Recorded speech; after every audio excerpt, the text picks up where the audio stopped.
Please be seated. Thank you. Ladies and gentlemen, good morning. I'm Sri Kumar. You'll be seeing me quite often, so get used to me. Till at least 12:30, you'll be seeing me on a regular basis. Welcome to this conclave in pursuit of wellness, brought to you by the Madras Management Association and Ara Holistic Wellness. Since its inception in 1969, MMA has been making very tall strides. With close to about 8,500 members and 10 chapters, MMA is easily the most recognized and awarded amongst the peer associations. 11 times awarded the best management association. I think that calls for applause. MMA has carved a niche for itself, and it under the very and very ably guided by Group Captain Vijay Kumar sir here. MMA has been churning out programs of substance and quality in tune with times. So there cannot be a better partner for Aura on this corporate wellness program, and I'm sure you will all agree to that.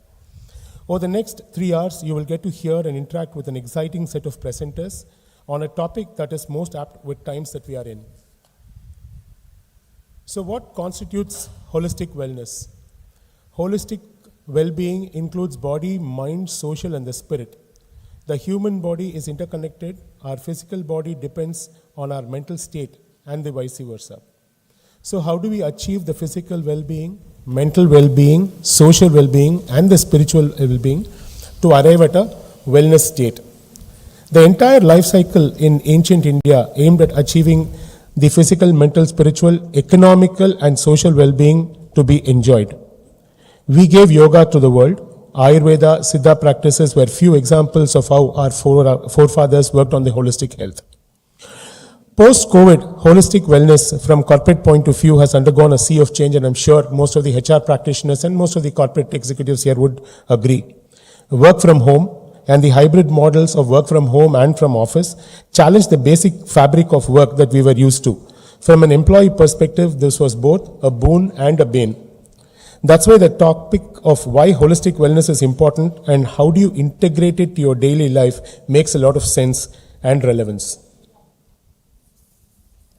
So Ara Holistic Wellness presents interesting insights and thought-provoking discussions through presentations and a panel discussion of very distinguished professionals today and these are business leaders across multiple industries. We welcome you to this conclave and we wish you everlasting good health and happiness. Just before I hand it over to Shruti, a few things as a courtesy. Please keep your mobiles on a silent mode. Speakers to restrict their speeches to 10 minutes of the allotted time.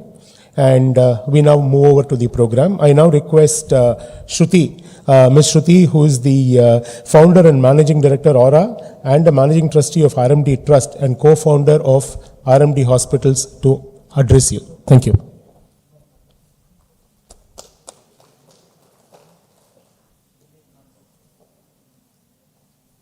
Good morning, everyone.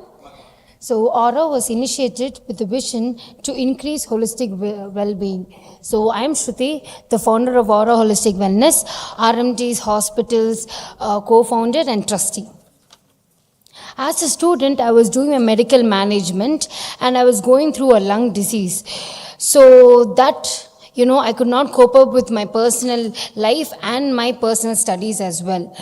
So that really brought me a low confidence level and I got a lot of anxiety because of that. I didn't have, anyone to talk to because of that, because I had no support and I didn't have anyone to vent out my feelings to anybody. And that brought me thinking how important, the mind and body need to be strong to cope up with life and any situation. Being a daughter of Dr. Republica Sridhar, who's into palliative care and end-of-life care, and I was, growing up and seeing, end-of-life care patients and cancer patients and disability patients and elderly patients who were suffering in a very big way. They were suffering a lot. And, seeing them physically and mentally feeling very low, that really brought me thinking in how important wellness is into the community. And having a proper lifestyle and a good immunum and detox and having good food is very important, and it can reduce such a disease burden in the society. Aura gives one-stop solution with the physical, mental well-being with various experts from multiple fields like counseling, physiotherapy, lifestyle management, yoga therapy, reflexology, and corporate wellness, sleep therapy, and so on. The vision is to bring the change in healthcare with wellness, which would be the focus to bring lifestyle change and healthy living and developing holistic way from the immunity and the prevention health and good food and mind and body rehabilitation. And COVID has definitely, clearly prove that strong mind and physical well-being is very important for, recovering from any issues. Just to share few of our intervention from our holistic wellness team.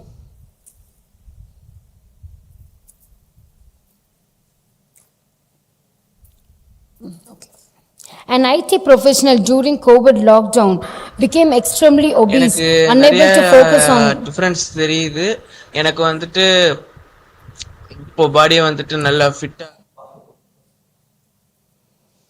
So, an IT professional during a COVID lockdown became extremely obese and unable to focus on work, which made the client very worried and for the family.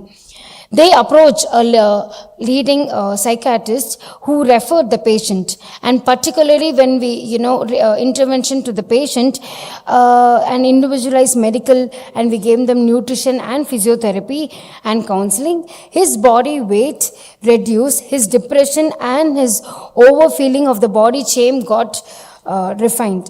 He could concentrate on his work again. Here are some visuals and feedback from the client which we worked on.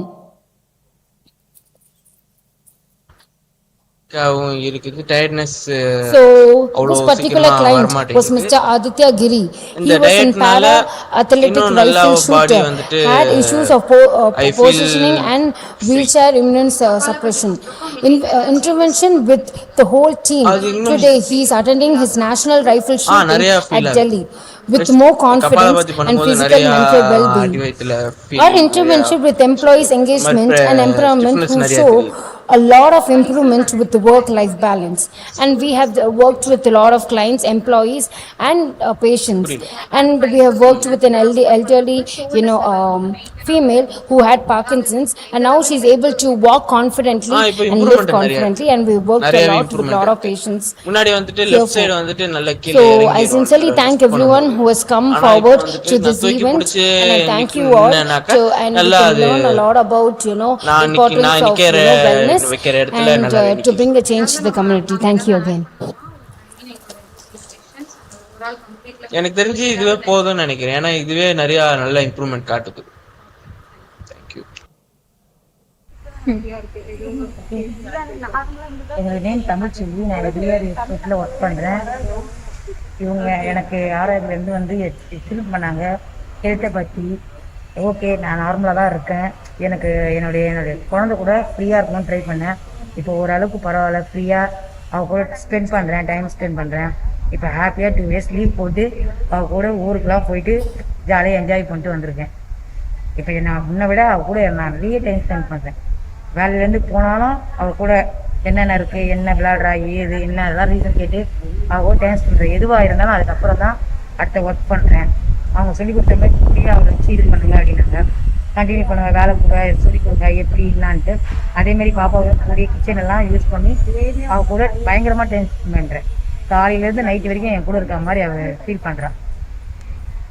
Miss பண்ணுறேன். எனக்கு அந்தளவுக்கு time கிடைக்க மாட்டேங்குது. மற்றபடி வேறு ஒன்றும் இல்லை. Try பண்ணேன், கொஞ்ச நாள் ட்ரை பண்ணி செஞ்சுட்டு இருந்தேன். அதுக்கப்புறம் என்னால் கண்டினியூ பண்ண முடியல. அதே பாக்கியலட்சுமி. நாங்கள் விஆர் எக்ஸ்டெக்ல வந்து நான் ஒர்க் பண்ணுறேன். நான் ஆரோ வெல்னஸ் ஃபீல்டு வந்து எங்களுக்காக வந்து டாக்டர் வந்து ட்ரைன் பண்ணியிருந்தாங்க. அவங்க வந்து ஃபர்ஸ்ட் ஒன்று வந்து எங்கள் ஹெல்த் வாட்டு எங்கள் விஆரிலேருந்து பண்ணதுனால அவங்க வந்து கைட் பண்ணுன்றதுக்காக வந்திருக்காங்க. ஃபஸ்ட்டு யோகா வந்து சொல்லி கொடுத்தாங்க. யோகா வந்து சிச்சுவேஷன் வந்து பார்த்தீங்கன்னா இப்போ நிறைய பேர் வந்து செல்ஃப் பேம்பரிங் பண்ணிக்கிறாங்களா அப்படின்ட்டு வந்து நம்ம ஜென்ரலாகவே பப்ளிக்கிட்ட போய் கேட்கும்போது நிறைய பேர் சொல்லக்கூடிய ஒரு ஆன்சர் என்ன அப்படின்னு பார்த்தா இல்லை அப்படின்றதான் ஒரு இதுவாக இருக்குது. ஸோ இந்த ஒரு சினாரியோ நீங்கள் எப்படி பார்க்குறீங்க? So self pampering கூப்பிடலாம் இல்ல செல்ஃப் லவ்னு கூட சொல்லலாம். People are not able to segregate the time for their self, that is actually the main thing. அப்புறம் வந்துட்டு செல்ஃப் பேம்பரிங் ஏன் அது ரொம்ப இம்பார்ட்டன்ட், ஏன் அதை வந்து பிரிங் அவுட் பண்றாங்கன்னா, ஏன்னா it really gives you a lot of positive energy, plus உங்க work life or your personal life அது ரொம்ப அது வந்து உங்களோட லைஃப்ல அது நிறைய பாசிட்டிவா ரிஃப்ளெக்ட் ஆகும். So self love or self pampering both is very important. அதுவும் இந்த காலகட்டத்தில் it is very important. So இப்போ செல்ஃப் பேம்பரிங் அப்படின்னு சொல்லும்போது வந்துட்டு இதை வந்து நம்ம எப்படி எடுத்துக்கிறது, இது வந்து நம்ம எக்ஸ்டர்னலாக நம்மளை டேக் கேர் பண்ணிக்கிறத சொல்லலாமா, இல்லை வந்து மென்டலாக டேக் கேர் பண்ணிக்கிறத சொல்லலாமா? ஸோ செல்ஃப் பேம்பரிங்காக இருக்கட்டும், self love as I said, அது ரெண்டுமே எக்ஸ்டர்னல் அண்ட் இன்டர்னல் போத். ஏன்னா இன்டர்னல் வந்துட்டு உங்களோட reflect on your mind and everything, external வந்துட்டு it will reflect on your face. So நீங்கள் உள்ளோட நீங்க ரொம்ப சந்தோஷமா வச்சுக்கணும். ஃபர்ஸ்ட் நீங்க ஹெல்த்தியா இருந்தாலும் ஃபர்ஸ்ட் அது மூஞ்சில காமிக்கும். ஃபர்ஸ்ட் ஹெல்த் அண்ட் உங்க மைண்ட், அந்த பாடி மைண்ட் வந்து ரொம்ப பாசிட்டிவா இருக்கணும். அண்ட் நீங்க என்ன மேக்கப் போட்டாலும் என்ன பண்ணாலும் இட் வில் டெஃபினெட்லி ரிஃப்ளெக்ட். ஏன்னா உங்க மூஞ்சில அந்த dullness or the depression whatever you going through will definitely reflect in external. So both is equally important. External important, நீங்க அதை பாசிட்டிவா பேலன்ஸா வச்சாதான் அது it will reflect in a positive way in the outside world. இந்த மாதிரியான ஒரு சினாரியோவில் வரக்கூடிய பப்ளிக் இங்கே வரக்கூடிய மக்களுக்கு வந்துட்டு ஆரா வெல்னஸ்ல வந்து நீங்கள் என்ன மாதிரியான சொல்யூஷன் கொடுக்குறீங்க? ஸோ ஹியர் ஆரா வெல்னஸ்ல என்ன சொல்யூஷன் தரணும்? First when the clients enter here, we'll first talk to them what they want, and அவங்கள வந்து first calma, we keep them very calm, and when they come here the clients they actually say it's very calm and it's a very positive environment. So இங்க clients இங்க வரும்போதே first thing we'll take a biometric assessment ன்னு ஒரு assessment இருக்கும். there's nothing but உங்களோட protein level, உங்க wait, பாடி, அப்புறம் உங்களோட ஸ்கெலிட்டன் லெவல் எல்லாமே எடுத்துட்டு அதுக்கு தகுந்த சர்வீசஸ் நாங்கள் ப்ரொவைட் பண்ணுவோம்.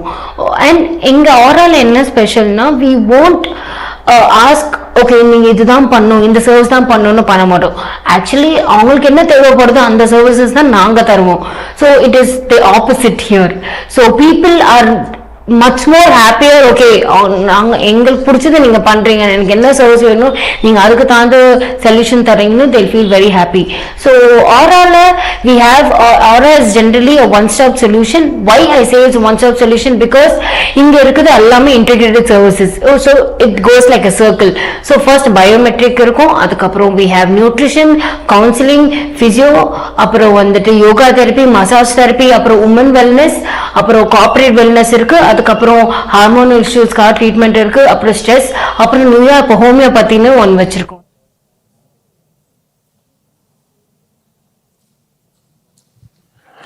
Thank you.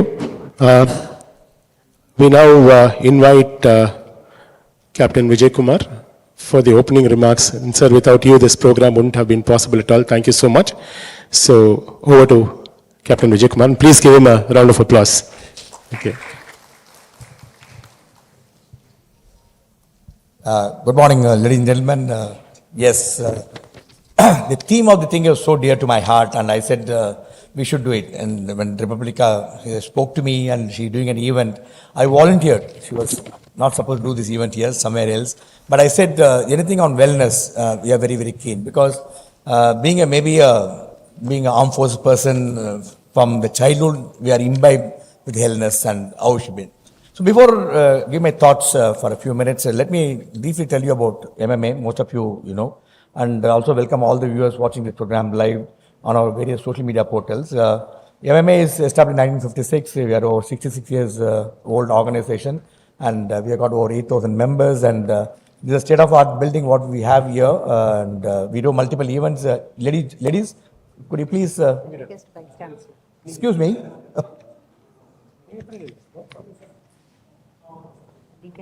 I'm focusing on you. I think. Can you give me a minute? I'll finish my then you can discuss, or you would like to take my boardroom and discuss? Is it okay? Can I go? Yeah. Okay. Thank you. Thank you for the understanding. So what I was telling, MMA, we have a state-of-art complex here. We do some 700 events in a year. So we collaborate quite a lot with organizations. So at the end of the day, you can't do everything by yourself.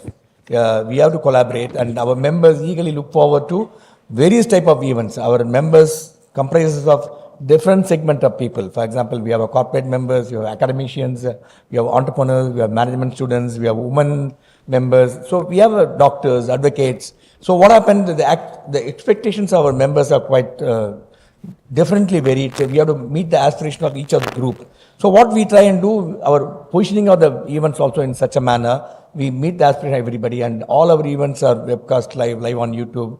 We have our own MMA radio where we take audio.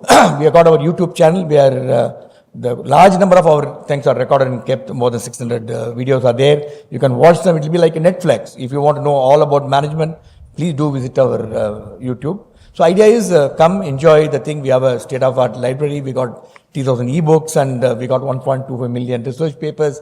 Why I'm telling you all this is one single stop. You can get all this anything about management. Idea is we wanted, and we are a charitable educational institution, and we do a lot of CSR work with the poor government schools, and we really transform the poor government school children. We spend a lot of time and energy there.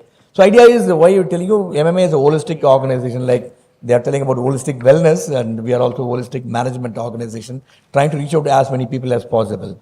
Now coming to health, I was just telling them, I was a strong believer, life is not governed by what you have, but is surely what you are.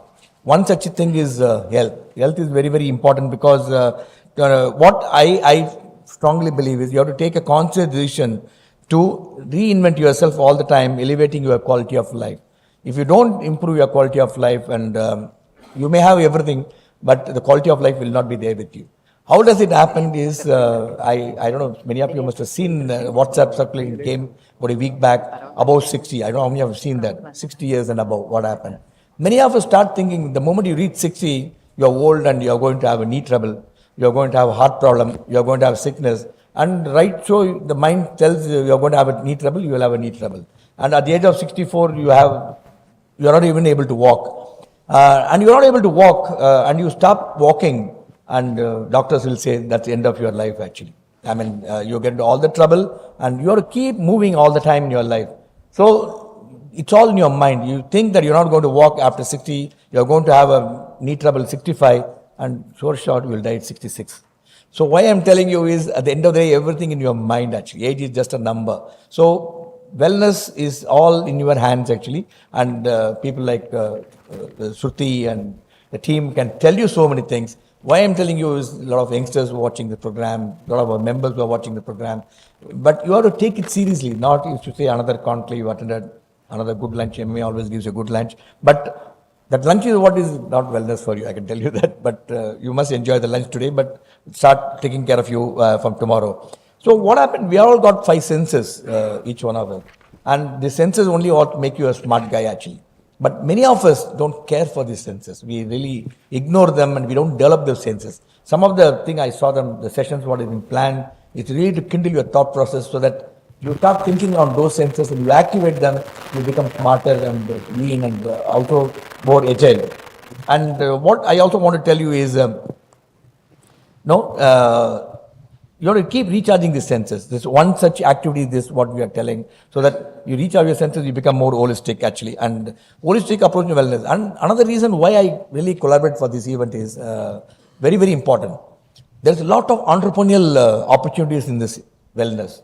In the World Wellness Society says 4.25 trillion is the market of wellness. I don't know how many of you really know the opportunities what is available in the wellness group.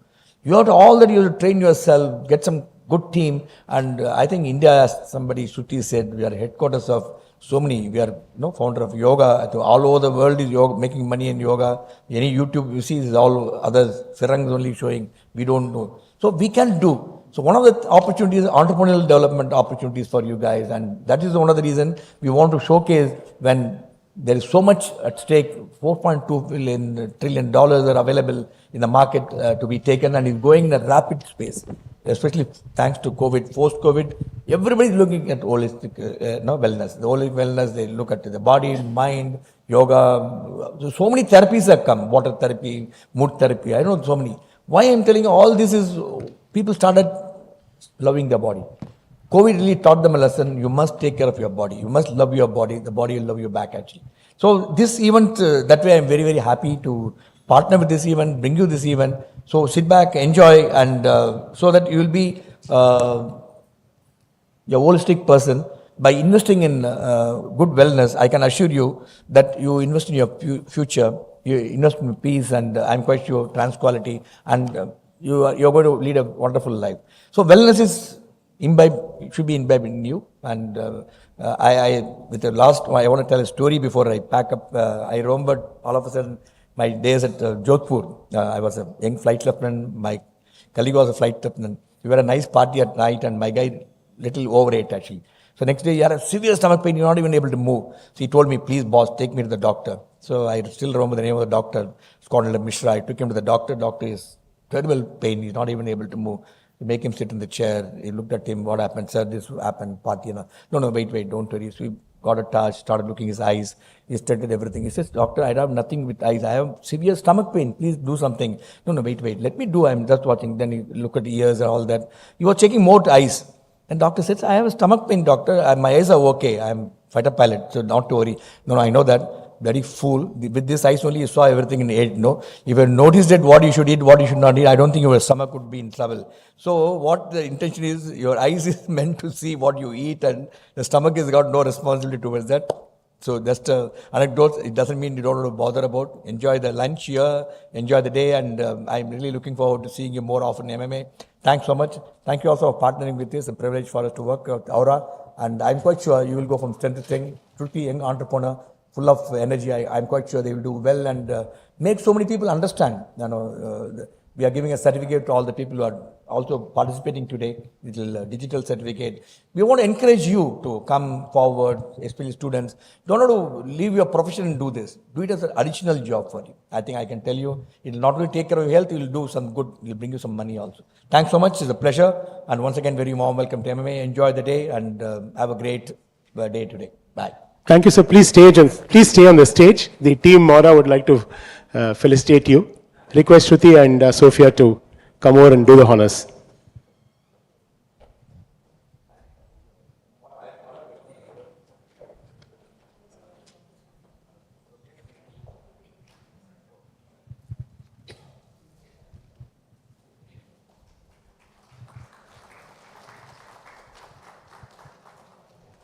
Thank you, sir, and thank you for setting the tone and this event rolling. Before we start the day's program, our thanks to Atulya Senior Care, our sponsors, who've brought in world-class senior care into Chennai and Bangalore. So thank you so much, Atulya Senior Care. We'll keep repeating you through the program. So before we go to I request Mrs. Lakshmi Gopal to come onto the stage, please. We can nudge her with a small applause, please. Thank you. Ma'am, please take your seat. And I'll just introduce you before you take onto the stage, right? So if I have to read her profile, it will go on and on. So I have encapsulated a very short profile. Please be seated, ma'am. Of her. So just to introduce Mrs. Lakshmi Gopal to you, in a career spanning 35 years, she has worked in the BPO, IT, hardware and leather industry and has significant experience in managing large production teams in multiple industries. As the Chief Operating Officer and Director at Senza Technologies, a leading offshore legal services provider. She has a very strong expertise in human resource management and a proactive approach to people management that has ensured that Senza recruits and retains the best talents in the offshore support services industry. A very passionate woman leader and active member of EWIT, an NGO for IT professionals. She is currently the president and she has handled multiple roles within EWIT. She is certified by DNV GL Business Assurance India. She participates in sexual harassment inquiries in companies and as an external NGO member. A person who has very, very widely traveled across multiple continents, attending training programs, including Bulletproof Manager by Crescom International, IIM Ahmedabad, and programs at the ISB Hyderabad. She is involved very actively in many charitable activities. But one biggest thing which I really liked what her profile read was that she believes and practices work-life balance. And I think that is the crux of today's topic. And ma'am, I welcome you to take the stage. Thank you.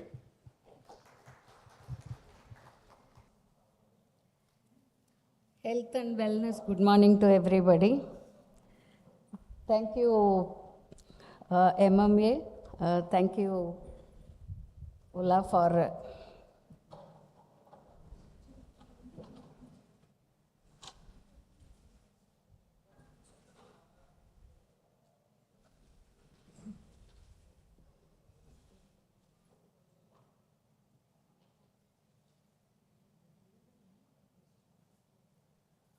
for inviting me to be a speaker in this thing today. We were part of MMA earlier, so MMA is not new to us. So hopefully we will continue again, and then I'm happy to start my relationship with Aura.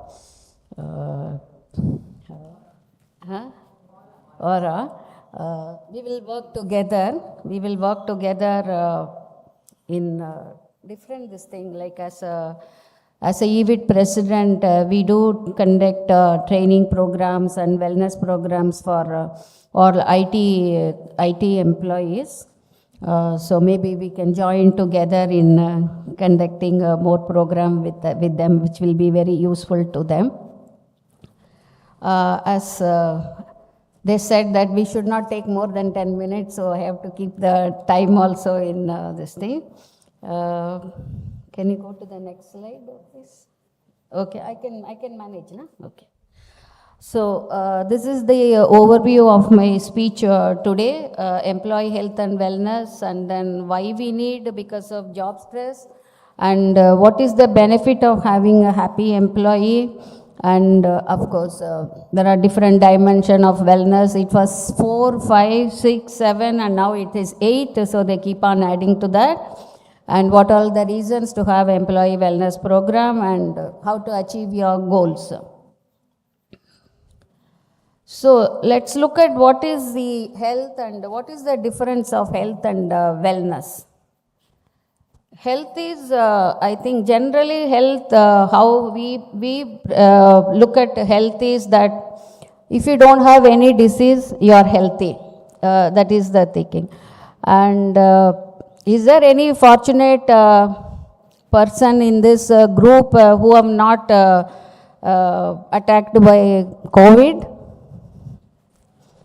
Yeah, good. I am also one of the fortunate member, touch wood. But it is a bit surprised that COVID attack was more than 2-3 times for some people. So one person has raised his hand. Actually, it is something surprise which came to us. Though people are healthy, though people are watching their diet and this thing, but then this COVID has taken us aback and then kept us inside the house for more than 1 year, definitely, and mentally for 3 years. I think we are yet to come out of it even till now. So that's what health is. Health doesn't mean that if you are not having any disease, that means you are healthy, right? So what is wellness? Wellness is, it is a state of health.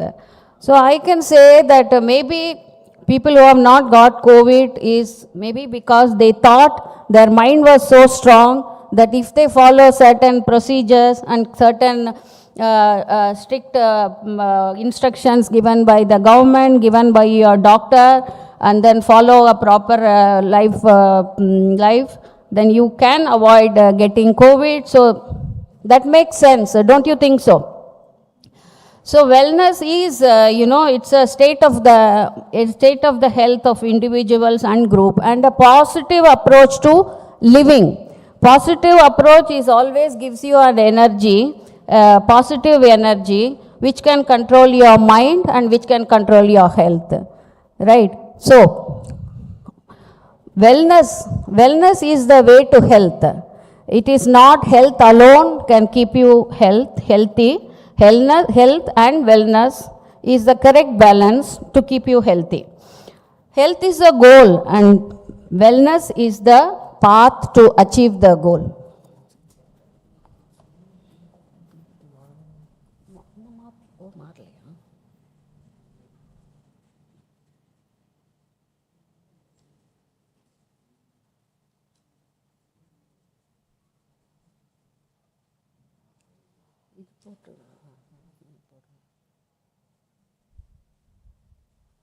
Reduce பண்ணுங்க.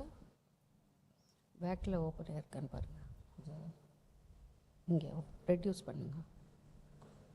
இப்போ click பண்ணுறோம். Yes, thank you.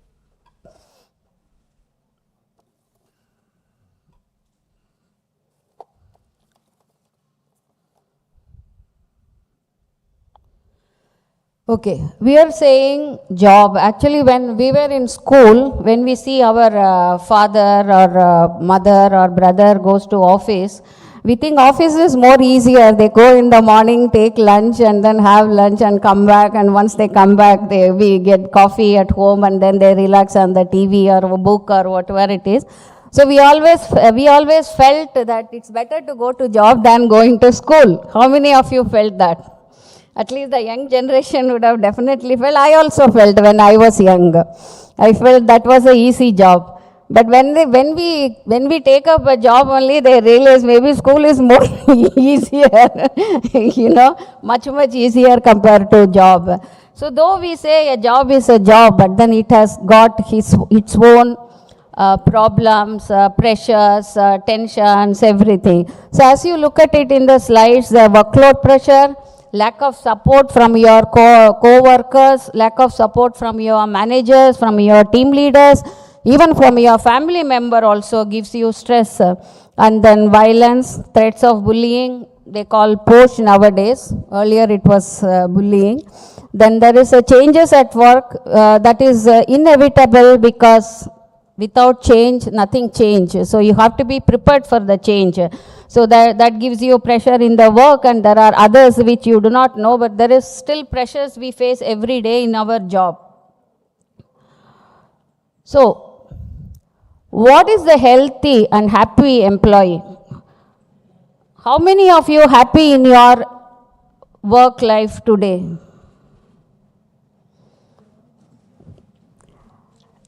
Very less. So what about the rest of the people?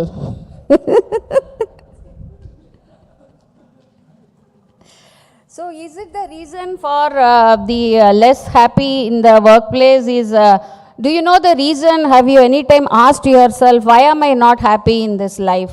Is it because I have not chosen the right job for me? Or it is because of my superior, my team leaders, my manager, my co-worker? So it's better to identify what is making you unhappy or why you are not happy in your job. But generally, so what we are going to look at as a positive part is that we are going to look at what is happy employees means and how it is going to help the employee as well as the company. So happier employees are more engaged, like, they don't look for like a government from this side of the table to that side of the table. That's what we see in all the movies, how the government employee works, in and out, in and out, in and out. So it's not like that. Happy employees look for more, taking up more responsibility because they enjoy the work what they are doing. So because of that, they like to come to work. They don't want to be away from the work, And encourage employee relationship, employee and the employer. It creates a positive relationship. Expand employee's resource because he gets a chance for looking at the new area and willing to learn, and increase creativity and problem solving abilities. And happy employees don't leave the company, then it obviously reduces the burden of the HR in the company, And now it's very crazy, like how the HR finds it difficult to get a new workforce when somebody leaves. And literally employees, or I think, I just want to give a word of advice to employees that don't jump too much in a short period, It is not good for you, because then you are not, unless the reason is very clear that you are not happy with the job, please don't jump for other things. Now earlier, distance was a matter to commute to your office. Now even that work from office take care of thing, and you have flexible hours. So think at least twice or thrice before jumping from one company to another company within a short time. When the employees are doing their best, obviously your customer is happy, and the customer stays with you, and you can go for new customer with more confidence that you can take new challenging services or products or whatever it is. And of course, it increases the self-confidence of the employees if you are happy. See, positive mind always create positive energy. Okay, this is a survey. Happy employees are 31% productive, 3 times creative, 37% because of that your company gets a higher scale, and 87% are loyal, 41% less quality defeats, 19.2% increase in operating income, 147% higher earning ensure for the companies. So it helps both the way, employees and employers. So now, there are 8 dimensions where we have to look at it for wellness. There are 8: emotional, occupational, intellectual, environmental, financial, social. All these aspects gives you the wellness, and wellness leads to health. So what is physical? What is physical? Physical is that you do your daily walks or do your exercise in a specific time, whichever time you fix, and then which is important for you, do that. Spiritual is to keep your mind calm. Either it can be you can join some religious organization, or there are other organization without religious can still keep your mind peaceful. Occupational, learn new always. You have to you have to love your job. You have to concentrate your job. Intellectual, please don't stop learning, because learning keeps your mind more active. So keep on learning. Fortunately, we have enough opportunities for learning new things, not like before. Every day there is something to learn. But don't look at Google and learn. So go for something very important and appropriate for your profession or your this thing. So go there to learn. Environmental, look at around you and see how the environment affects you, and how can you be benefit of it, how can you save your environment, how can you contribute to your environment. Financial, keep a control of your financial. Don't spend too much, don't save too much, still enjoy. That should be your goal. Social, do something with your peers, do something other than office, other than family, do something so that your mind is more peace.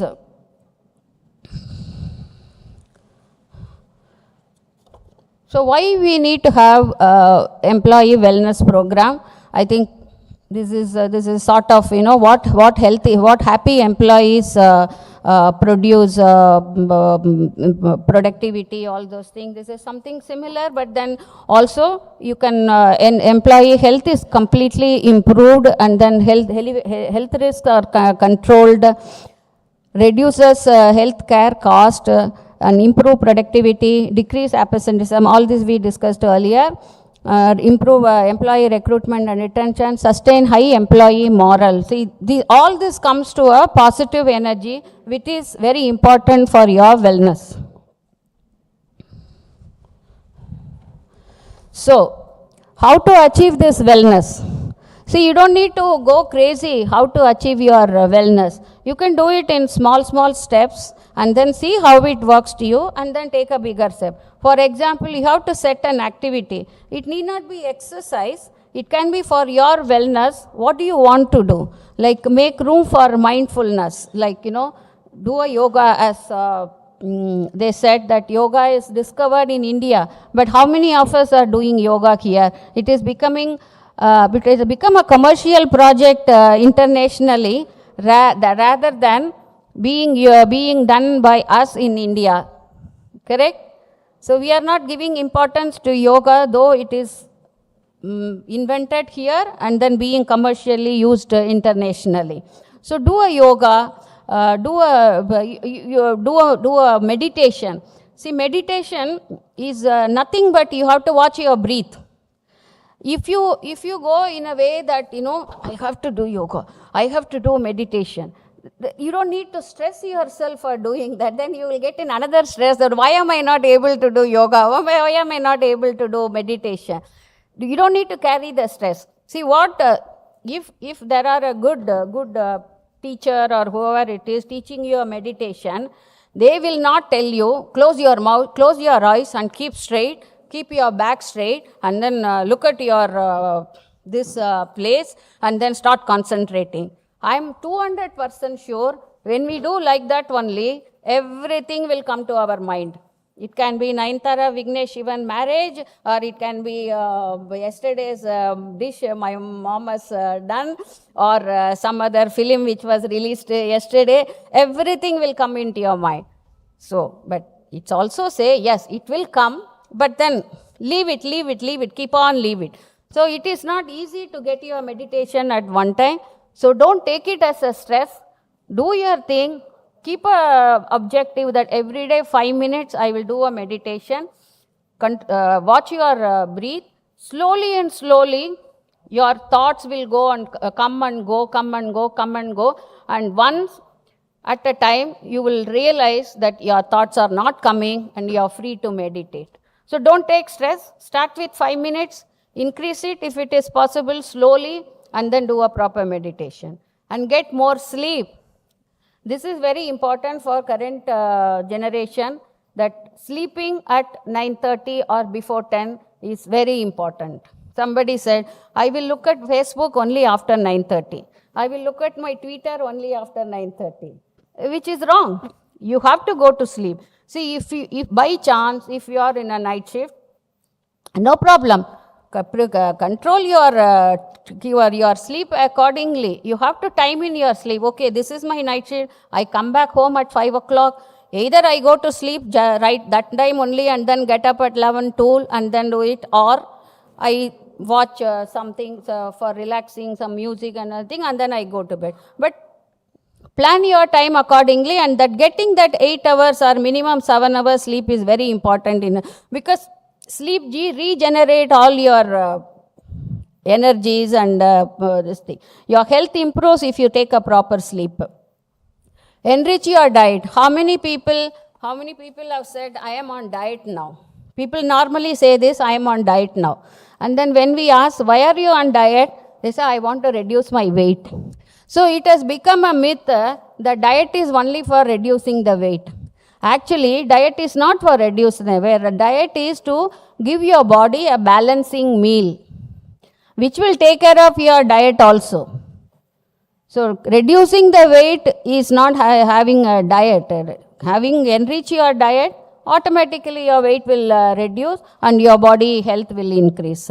And take a weekly media break. For one day, get out of your house, leave your phones, don't look at your phones.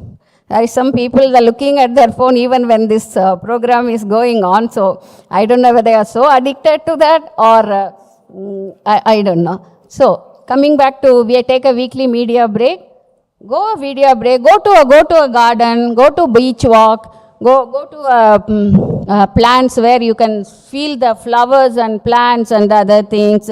Go somewhere and then give rest to your cell phone, laptop and your eyes instead of looking at the social medias and other things. Spend time outside. You have to take oxygen outside, and nowadays they say vitamin D is a problem for everywhere. So consume vitamin D once in a week at least. Go out in the sun, go in the beach, and listen to love the now, which is more important, because you have to be in present condition rather than worrying about past, which you cannot do anything.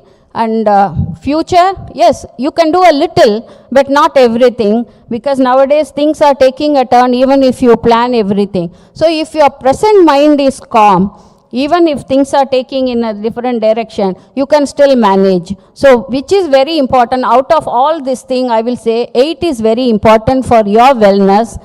Don't compare with others. Don't think because others have this, I have to have this. Don't have this. Go slowly in your life. So next year, whether it is financial or job or study, this is my target. Go slow in your target. You don't need to reach. See, the more you grow up, it is a problem for you. If people grow up fast, you are attracted to people. So then what happens? You will have stress that you have to sustain in the same level. That brings you unnecessary stress. So grow slowly, so happily.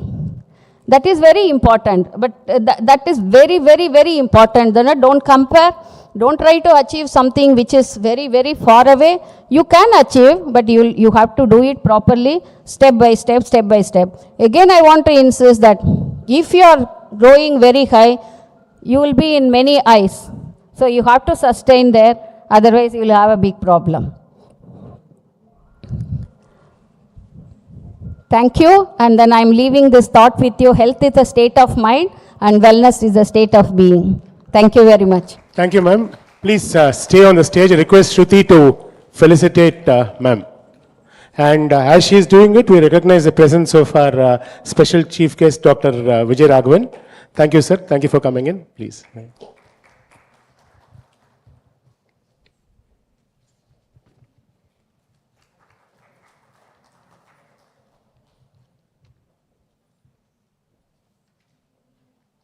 As ma'am is getting off the stage, request the next speaker, Dr. Sathapan, to please come onto the stage, sir. I'm going to stand here and introduce because he can take the mic on immediately after that. Thank you, ma'am. So, a short introduction of Dr. Sathapan. Dr. Sathapan has 28 years experience in occupational health and safety. He has expertise in workplace ergonomics, job design, emergency response, disaster management, health and data monitoring. He is currently into construction heading a very senior position with L&T. He has an extensive work experience across airlines, auto components, printing, thermal power, cement, mining, automobile heavy engineering, road, water, power transmission, aerospace, defense, shipping. The list goes on. I would like to stop here and request Dr. Sathapan to take the stage. Thank you, sir. Yeah, good. Being an occupational health physician or a health and safety specialist, everybody will be expecting me to talk about medicine. It will be enough of it has been already shared, and there are a couple of speakers. Here I am to share my experience after having been worked with various workplaces for the last 30 years. In any organization,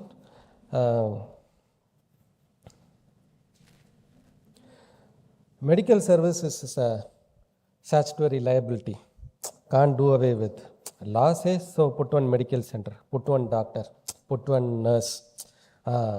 If there is not a medical center being a first aid center with small companies, yeah, first aid center, somebody qualified, HR management, do some health program, organize some health talk, get some hospital, do some screenings, do some stress management. At the end of the year, some statistics to say, yeah, we are also touching on health. We are talking this holistic. It's a nice jargon to play around with. What is yoga required for me may not be required for me. In some companies where I worked, come in the morning, we travel hell a lot of distance to work, get down in the morning, we are already sleepy there. At 7 o'clock, 7:15 in the morning, we get down from the bus, we take a walk around the company, go to the canteen, eat, go to work. Immediately after eating, I don't know where the hell you are going to work.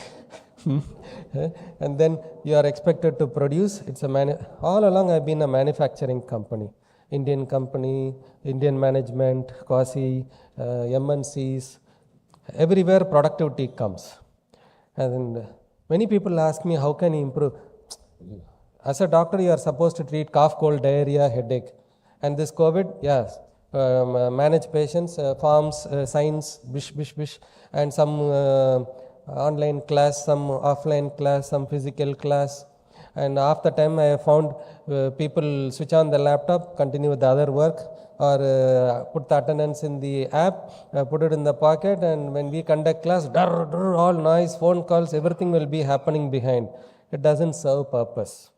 Here I am to talk my physical experience, personal experience in one of the biggest companies in the country.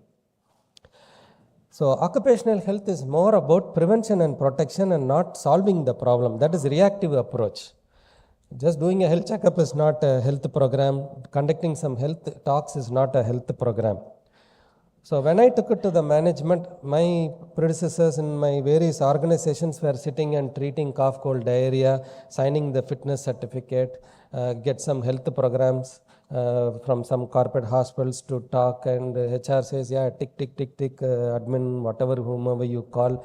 This is how health program was. When I took to the management and said every worker is a productive worker, and it's not a government organization where you come and warm the bench, and it is a team job, cross-functional activity to increase the productivity at the workplace, be it manufacturing, be it software. And my colleague is here who will be sharing the stage with me. Come up, Mr. Ranjit. He is my service provider and a tools provider, and we both work in tandem. This is Ranjit from Hygia, and you will be hearing from him as well along with me. How we are taking the proactive approach to increase the productivity at the workplace. So when I talked about occupational health concept, it was Greek and Latin. Everybody knows what it is, but they don't know the fundamental that it costs 1/3 to prevent and 2/3 to solve the problems. The problem is, sickness pays. You touch any of these topics, what I have put down, that's the end of the organization or the HR or the administration. I became sick, these people are not allowing. See, they only want productivity. They want us to be in attendance. If you are sick, they call and ask you, only they are doubting. It pays. And all is a liability and loss of productivity and loss of performance in the workplace. Nobody is going to compensate. And there is a adversity here, and there is an opportunity to capitalize. And that is where we play a role in health interventions, because it costs the company in terms of reputation, values, etc.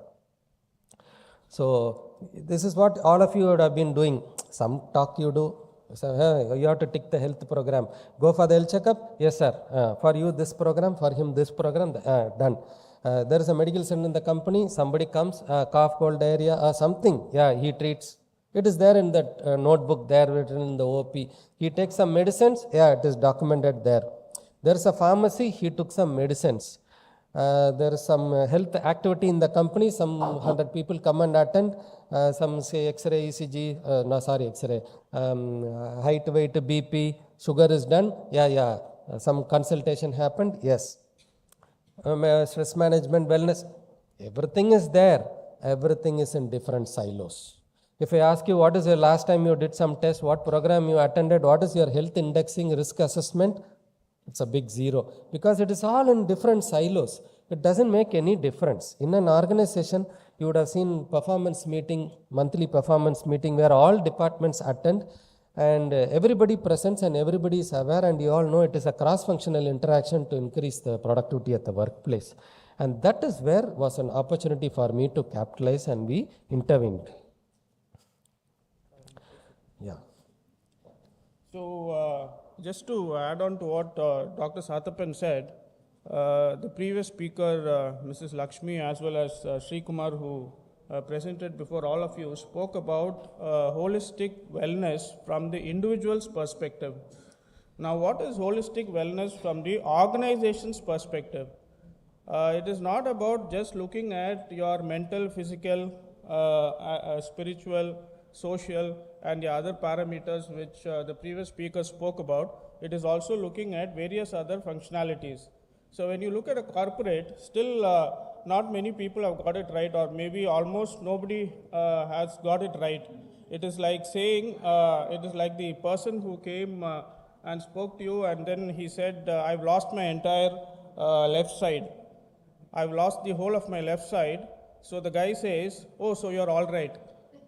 So still we are only tackling 50% of the problem. Why? Because healthcare is in silos in companies. You have HR managing some aspect of healthcare, you have safety managing some aspects of healthcare, you have compliance, you have production and various other departments. Then you have different sections in the workforce. You have management, you have workmen, you have executives. So what you need to do is, you need to look at combination of all these factors. It is not only looking at mental, physical and spiritual, but a combination of all these factors, and where all these factors would come into play, the important integration is the data. So once you can collate data from all these multiple points and then bring it all together, then that is a start of holism in the organization or the company. So this is where we need to start. We need to form a baseline. So when we brainstorm with the management, what can you do? When I said all these are in various silos, they said, what do you mean by adversity and what you want to look into as an opportunity? I said, ultimately what is there in the organization? All of us who are sitting in this gathering is to improve the productivity. If it is sales or marketing, whatever it is. And ultimately everything should be done at reduced cost. Year on year it goes up, but no, it has to come down. If you reduce cost, you will get increment promotion. And many a times we will penalize our subordinates and we will say cost cutting and we will go up the career ladder and we will be in the curse of everybody. So this is what we have seen everywhere. And next biggest thing is compliance. That is the biggest thing which adds to it all matters. Then create and wellness in a transparent and productive manner. And always will be pushed, come out with something innovative, something do to the employee. And when you come really interesting and innovative, then now what to do? Doctor, you are trying to act too smart. You got approval, you have budget, all this, ultimately you are back to square one. And that is where in most of the companies, medical center is just a statutory liability or can't do away with or do some activity. And wherever I have worked, I brought a big change, and that is what has brought me to this big organization where in our organization, our incentive, our involvement is in a multifold. I am also a staff. I am sitting in the office in the AC room in a corporate with all the facilities. Right at my doorstep, we are building metro. Next 4 years, similar to me, that guy is not going to come out of the tunnel. For the next 4 years, from early morning to midnight, he will be toiling there. Then there are other of my employees who are sitting in the hydrocarbons, who is in the Middle East, who is in aerospace, defense, you name we have. Same lifestyle, same age group, but different work environments, different stress parameters, different work timings, expectations, target, and ours is a target-driven industry. We have to complete this project on 31st December, yes, 31st. On 1st January, company has to pay demurrage. So when I take any initiative, doctor, sir, we have to meet the target. Today's target already lost. Last week, this election, something happened. They gave a declared holiday. There is some social turmoil. Already we are backlogged too. We have to meet the target. So we keep on being pushed, but we have to take initiatives. And that is where we started analyzing the data for which you require a tool. And that is what my service provider, Hygia, is doing. We just started as a medical software. Headache, cough, cold, diarrhea, what medicines he took. He used the ambulance, so all the ambulance data is there. These are all the checklists in the company. We give some biomedical waste, which is a statutory provision. So we just created like that. And then, as I was telling you, all the silos were brought into us. We created a software with app and web-based, where you do the checkup, you upload your data for record keeping. You go and check the doctor, you check the sugar, automatically the data gets populated. You just walk into the medical center, you keep on doing BP 10 times, 100 times in a month, I don't mind. But all that gets populated and I started drawing the graph. And then you do the health checkup, where is your file? If I ask most of you, sir, it is there in the home, I kept it there, here. You go to some doctor, what was your findings? I find a lot of people coming and arguing with me, I am fine. But when I ask them, what is the blood sugar? 300, sir. My family doctor said, adallam paathukalam, sir. Everybody will look, I don't know who's going to take care of you. And when I finished medicine 30 years back, I saw heart attacks and strokes in 50s and 60s, but I am seeing in 20s and 30s. Don't feel surprised. When I was an emergency physician 25 years back in a corporate hospital, I have admitted heart attack at 18 years of age. And I am seeing common diabetes and hypertension in 20s. We have what is called DET, GET programs, that is diploma, graduate engineer from engineering college, right from the campus. Every year we take around 30,000 employees. Don't feel surprised. I find it literally 30% with NCDs, non-communicable disease with diabetes, hypertension, and they are shell-shocked, and it's a liability for them. And that is where our data intervention worked to create the necessary tools. So we had a 3-point approach in the L&T organization. What? First, I will take care of your health within the organization. You come to work in the morning. What do you want? Yeah, I am a diabetic. I have to go to the blood test, something. So I put a lab inside. Full diagnosis. You come to work, do the test, go for a breakfast, go to work. You want to do postprandial, come and do it, go to work. So full diagnostic with X-ray, ECG, ultrasound. We want to go to the hospital. I mean, you are checked up with some doctor, you want to do an echo or ultrasound, come at 11 o'clock, do it and go. So time, money, effort was saved. Next, sir, neck pain, back pain. Almost all of you are having neck pain, back pain, don't tell me no. And I have not seen a normal X-ray after 35 years of age. Either you have cervical spondylosis or lumbar spondylosis. And we will not let you go, we will push you to CT, MRI, and we'll keep on pushing you, and you will never trust us. You'll go from one shop to another shop, you go for second opinion, third opinion, you'll keep on going for opinion, just like our booster dose. And you have all that pictures in your WhatsApp, you become and you will keep on taking. But you will suffer, and you won't take any solutions in life. So this is where I put a physiotherapy inside my company. I said, come, do, go. You are fine. This is something rehabilitation. A basic consultation I do, yes. Then I did a dental. Sir, I had to do root canal. So all what an employee would require in a day, in an organization, when he comes to work, I put the entire daycare hospital within the campus. My management said, yeah, it is saving money, time. This fellow goes there, he sits in the hospital. First, I said, let me take care of my staff. The management said, yes, good. So we put a daycare hospital there. Now that is done. What best next to do? Sir, it is target bound. You are going at 6 o'clock. I can't go. I go at 7 o'clock. So I go to the hospital. Always, we medical professionals never keep our appointments. We'll give you at 7 o'clock, but we will come at 8 o'clock. Already in front of you, another 10 fellow will be sitting there, and we'll take our time. So I put a specialty clinic. That's number 2. So every day, for example, Monday diabetologist come, Tuesday is a super specialty day, Wednesday cardiologist come. We let the family people bring their families, consult and go. So you are happy. During the work time, we have one of the best health and safety software you can imagine in the country. My CEO said it should be the benchmark. So when I did the software, they said, come on, keep pushing. Nobody, you should think out of the box. You are a very innovative guy. You have worked in various organizations. How best you can give.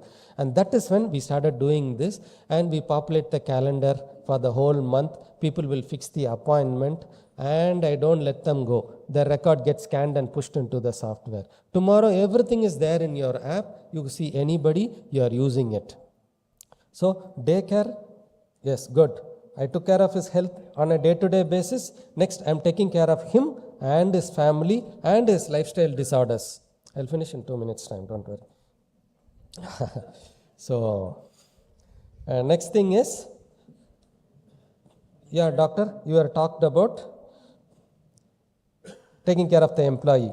You are taking care of him and his family and taking care of his illness, thereby his disease disorders come down, his hospitalization came down, his sick leave came down, his claims came down. And the more the health checkup, as shown in x-axis and y-axis, the more the health checkup, less is the hospitalization, less is the absenteeism, less is the claim, and thereby less is the employee expense, management expense, and savings to the company in terms of cost as well productivity. You are a diabetic, you keep on checking and keep it under control. You don't manifest into coronary artery disease or cerebrovascular accidents or liver disorders.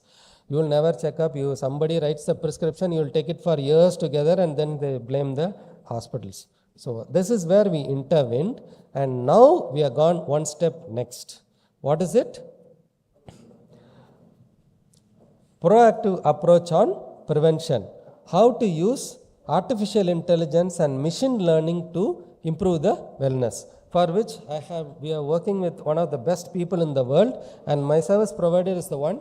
I will let him do the talking to take the preventive aspect and protective aspects to the next level.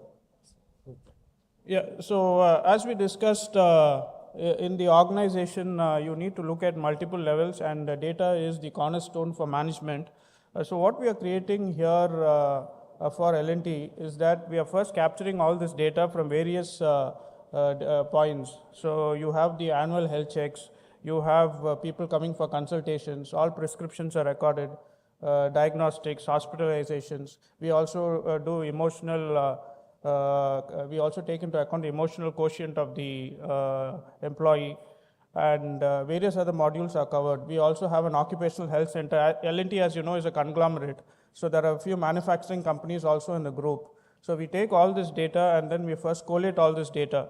Now, once you have collated all this data and analyzed all this information that is coming in, so what do you do? Okay, now here is a patient, so he comes up with a specific risk profile.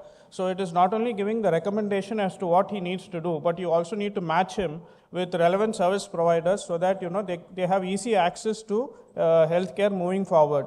So we do that intelligent mapping of the service provider as well as the employee in terms of taking care of their health. And the last phase, as you know, is prevention. So once you have longitudinal data of the health of people in your company, then you can look on to do intelligent analytics. So you can actually predict, for example, if Dr. Sathapan might have this kind of a disease in the future, or somebody else in the organization will have this kind of a disability in the future, so on and so forth. So that is what we are trying to do.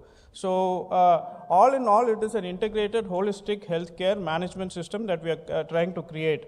So as you can see in the slide, we also have a list of service providers. So like the previous speakers also mentioned, you need to have a network of labs, a panel of specialists, mental wellness providers, diet and nutrition companies, fitness providers, e-pharmacies. So all these needs to be integrated within your tool so that you become a single point of contact, so that employees can, from your tool, can go and access all these service providers in order to improve their health and wellness. So that is how the current implementation at L&T is going on.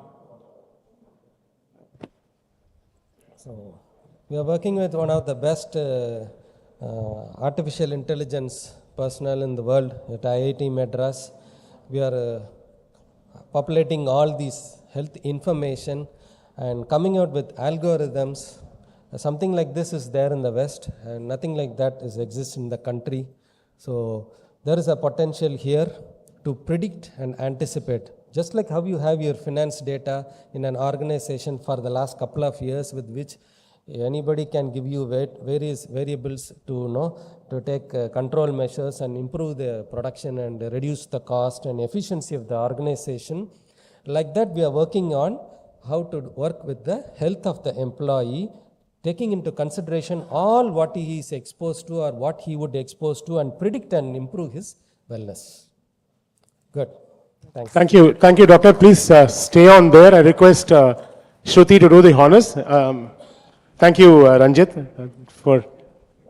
And as we get, we recognize the presence of District Governor of Rotary, Dr. Nandakumar. Thank you so much for coming, sir. We thank Kalakriti, who is one of the sponsors for this event. They have displayed their wares outside. It's a wonderful storehouse of handicrafts. Yeah. We also recognize the presence of Krishna Chandar, Rotarian Krishna Chandar, who is the District Secretary of the Rotary here.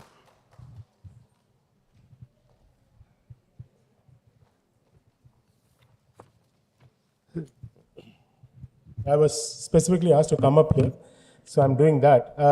I request Dr. Karthik Narayan, the next speaker, to come up on the dais as I introduce him.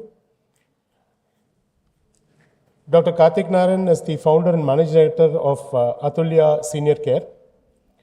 Dr. Karthik is a geriatrics trained physician and a hospital management expert with more than 15 years. Doctor, please.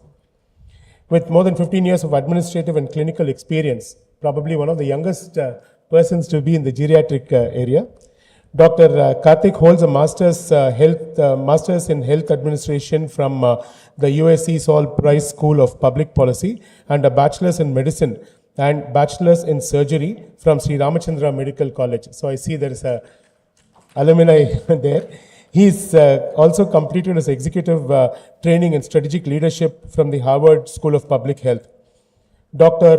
Karthik is a member with many leading industrial bodies, and a few of them are the National Human Rights Commission, the American Geriatric Society, the Indian Academy of Geriatrics, Confederation of Indian Industries, the Senior Care in the Senior Care Division, the Association of Senior Living of India, and the Nat Health.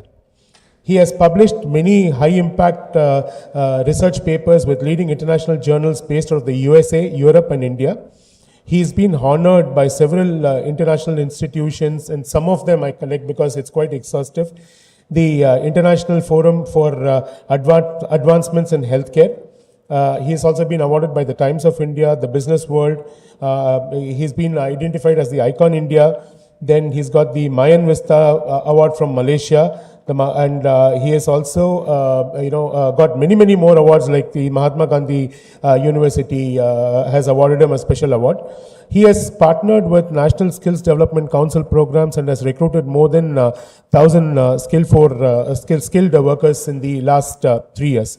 So he is a person who is one of the industries which has always been, in the forefront during this COVID period has been the hospitality management and the medical, and he is a combination of both. So over to Karthik.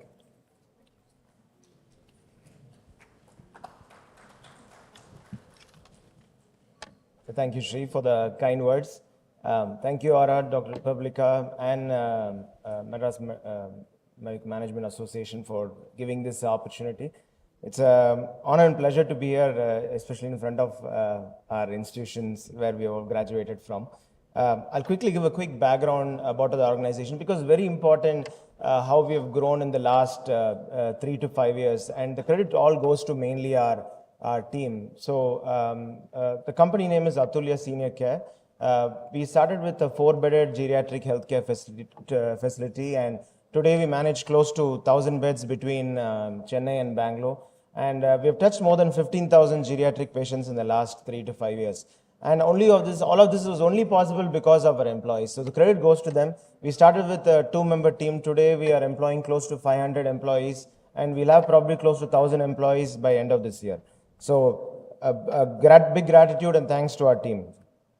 So quickly, just to give you a broad, I'm going to spend the next 10 minutes to talk about some of the best practices that we have practiced, used in our organization. So we are the only senior care organization that is Startup India registered by the Department for Industry Promotion and the Ministry of Commerce. There are very few organizations in this space who have been recognized. The reason for that is it's an extensive process, and it helps you define what kind of recruitment processes you want to keep in place for the success of an organization. So some of which that we have followed in building our organization, especially in the care segment, the employees make a very importance in the touch points. So 60% of our employees come from the rural population. Many of it would be surprised, especially for healthcare. We would all think it would come from an urban population, but we've interestingly, consciously taken an effort to recruit from the rural population. Because we feel that's the kind of audience who will understand and connect with our customers better than in the urban population. And in terms of connecting, especially with the geriatric population, by culturally, by principle, by fundamental ways of raising, we feel the rural population is able to give us better results compared to the urban recruitments in the past. I'm sure there are extensive dimensions covered, but I want to cover what we follow that has helped us in the growth. Probably we have grown 300 times in the last 3 years, and probably will be the largest organization in this space.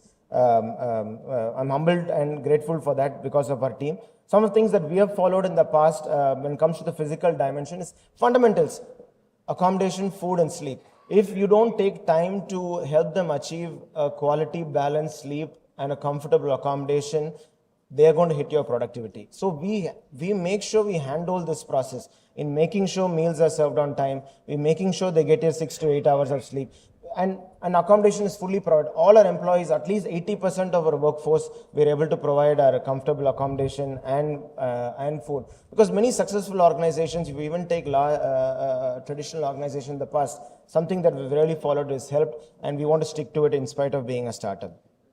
Moving to the mental wellness aspect, in today's world, there are a lot of fancy words that we talk about, but something that has really helped us is building champions within the organization, especially for the mental well-being.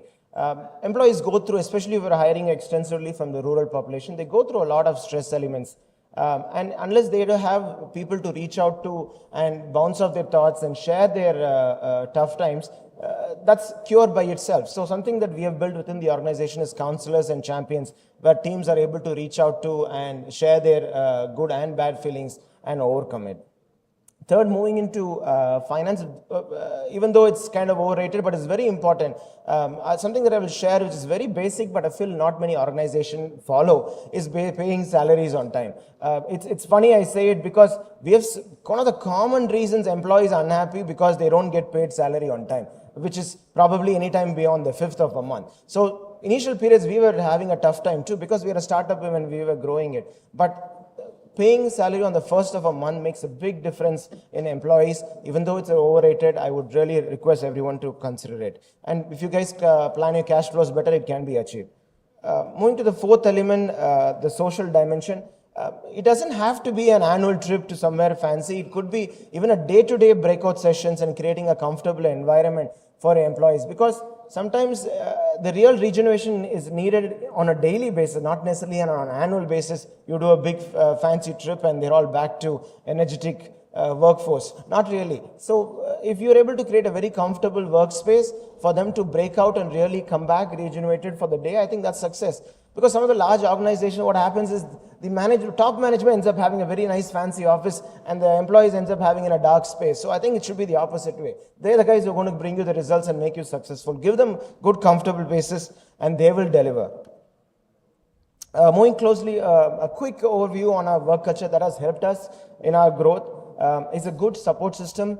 We strongly believe on not employees being with us more than 5 years. That's a standard that we have taken because we feel if employees end up staying more than 5 years, of course there are loyalty and knowledge that they bring, but they get fresh ideas have to be constantly nurtured. So if somebody is staying with us for a long time, we ask them why.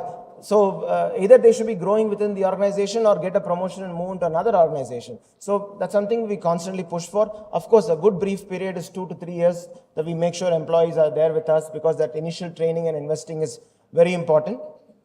And more importantly, a leading hand. That's some culture that we have built. And traditionally, we've seen organizations when there are senior leaders, they don't let the guys below to get trained and come up the ladder. Something that we really handhold is making sure that employees are growing within the organization. 80% of our middle managers are within. We don't bring managers from outside. Many organizations do that mistake of bringing senior level people from outside and asking to boss the people who have been there with the organization from quite some time. So we strongly believe in nurturing middle managers from within the organization. Moving to flexibility and freedom to implement new ideas. One of the common trends that we see is many of the problem solving happens at the boardroom level or the management level. But when you go down to implementation, it doesn't become successful because some of the brainstorming and real problem solving has to be done with your frontline staff. That's something we have followed. So I would highly recommend, if you guys are not doing it, to continue the same and receive fresh ideas, have brainstorming sessions with your staff. They'll give you the best problem solvers. And all this ultimately translates to job satisfaction and involvement, right? If they are involved in every step of the process in building the business or growing the business, they're going to be with you. Moving on to the last few points, good remuneration. These are all fundamentals, but many organizations fail to do it. We end up negotiating really hard when it comes to the front line, who's supposed to be asking for a 15,000 salary. We'll say, I'll give you only 10,000, if not, work out. Whereas when it comes to the blue collar or somebody who's really experienced, he's able to negotiate hard and get what he wants. But the ones who are really, that means that few thousands for them, we end up really squeezing them out. I will highly recommend you guys give them what they want, because that few thousands will make a very big impact in their house, versus a few thousand if you're able to negotiate better with somebody who is really experienced in a blue collar status, in a white collar status, it won't hit them hard. So I highly recommend you really honor what the front line asks for. Moving on to the last point, appreciations and recognition. It's important to tie, I think this is again important for the company, it's important to tie the key management performance into the your salary appraises. That's something we don't look at. If you're able to measure outcomes of each employee and tie it into your annual performance in a very organized manner, they're also held accountable. Give them, it can be even not necessarily a sales target. It could be as good as saying customer satisfaction. For nurses, it could be infection rates, falls. Tie that all into your annual performance evaluation and give them credit to achieving those if they have. One of the last slides I'm moving, I'll keep it crisp because we have over time. Some of the success we all work towards ultimately is absenteeism, productivity, and new opportunities. Some underrated word which is still not overly used is burnouts. What happens is mostly somebody works really hard, we end up giving them more hours to work, assuming if you pay them money, they will end up working out. But burnout is something that is happening constantly among the clinical staff that we have seen. You should make sure that they don't burn themselves out. They might end up burning more fuel because they might need that money, but they will ultimately fall sick and they will not come to work. So be very conscious about employee burnouts, measure shifts, set a bench line for yourself or targets for yourself, minimum hours and break sessions, and consciously give them enough compensation off so that they're able to come back and work strongly towards your overall productivity. Some few numbers which I'll highlight which has helped us is our HR cost is probably some of the highest in this space. Our HR cost is almost more than 50% of our overall revenue. And we are not in a day worried about it because our profitability has been always at the highest levels. Because if you're going to start squeezing your HR manpower, this is common when a consultant comes in saying that how to increase profitability, they say cut down your manpower by 10% or 5%. No, you can, if you're able to give enough supports with meaningful people along to work together and take towards your target, employee cost really will not matter. Last thing which I really humbly request a lot of the organizations to consider is nurture young talent. There are a lot of young people who are out there who wants to try new things. Internship opportunity is something which is a great way that we have felt that we have learned a lot. So reach out to institutions, build internship programs, volunteer programs. They will give the most value that you can ever think about because they will not be worried about organization politics and give you real candid feedback. So nurture young talent, give opportunities for internship. And I think that's the last slide. Last slide from myself is spend a lot of time listening to your employees. Sometimes we forget, we are all so busy in our routines and our targets and our board meetings and our management meetings. We forget to spend time with our frontline staff. Take a conscious step to spend time with your frontline staff, which really helps. We have really grown in the last few years only because of this. So I would end this presentation by saying thanks to our employees. Without that, we wouldn't be here. I'm very grateful to Dr. Republica and the Aura team for giving me this opportunity. Thank you once again.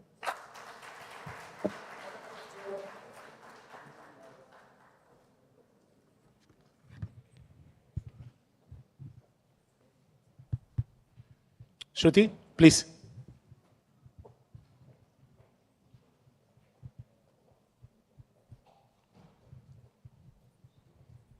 Can we applaud, please?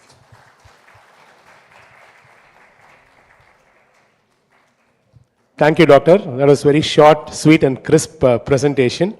Friends, we're just going to we believe wellness in the program also for you to get up, shake your legs. So we're going to take a 10-minute recess. I welcome the panelists who have already come in.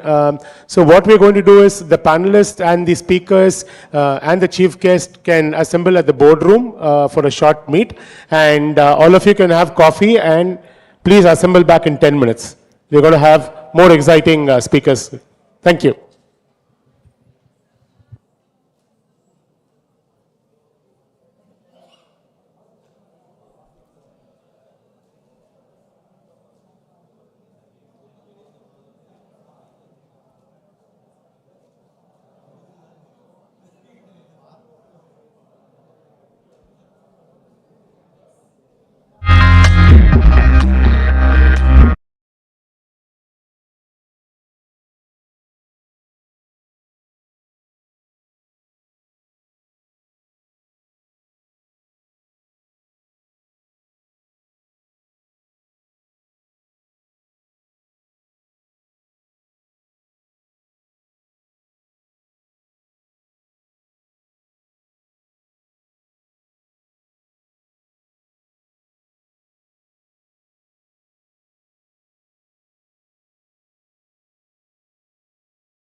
You're coming a little later. No, the chief guest.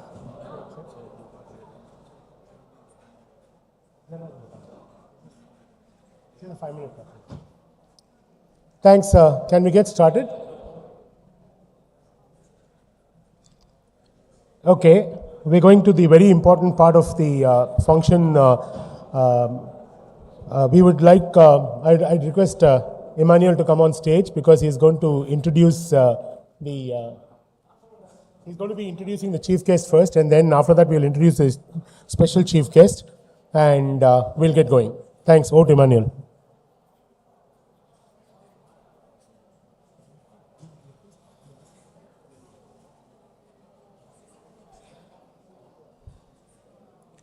Morning all. First, I would like to request our Chief Guest Dr. Nanda Kumar to come to the dais. Please give a applause.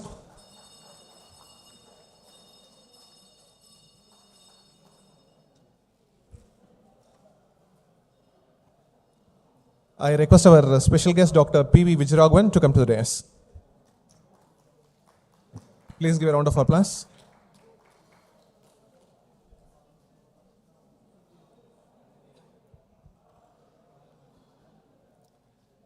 I'd like to take a moment to give a small background about Dr. Nanda Kumar, our chief guest. He is a district governor, Rotary International District 32-32 for the Rotary year 22-23. He is a district governor.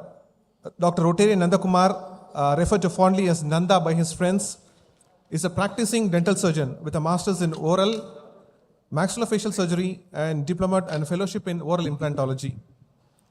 Dr. Nanda has over 25 years of experience. He runs 2 private clinics in Chennai, and he was awarded the Plaque of Honor by the Indian Dental Association in 2018.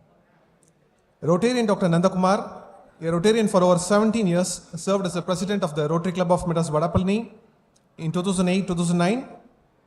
He has served in various positions in the Rotary district and also been the director of all the avenues in the services. Amongst many of the social initiatives in health in the Rotary arena that he initiated and implemented, some to mention. Some of the key projects: the medical and artificial limb rehabilitation camp, Project Dhanvantri at the Jaffna, Sri Lanka, the mega dental exhibition inaugurated by the past Rotary president Gary Huang, and this was attended by over 5,000 general public and differently able people.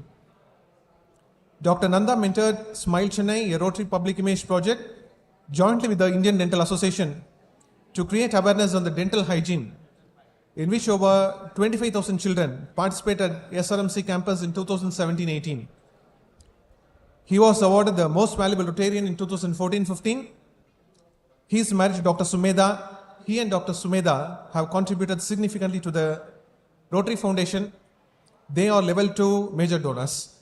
Over to Dr. Nanda now. Thank you.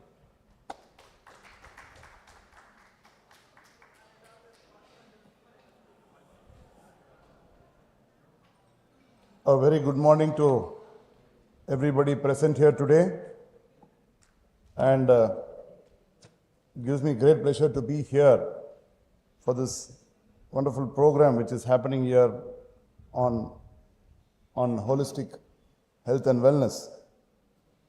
And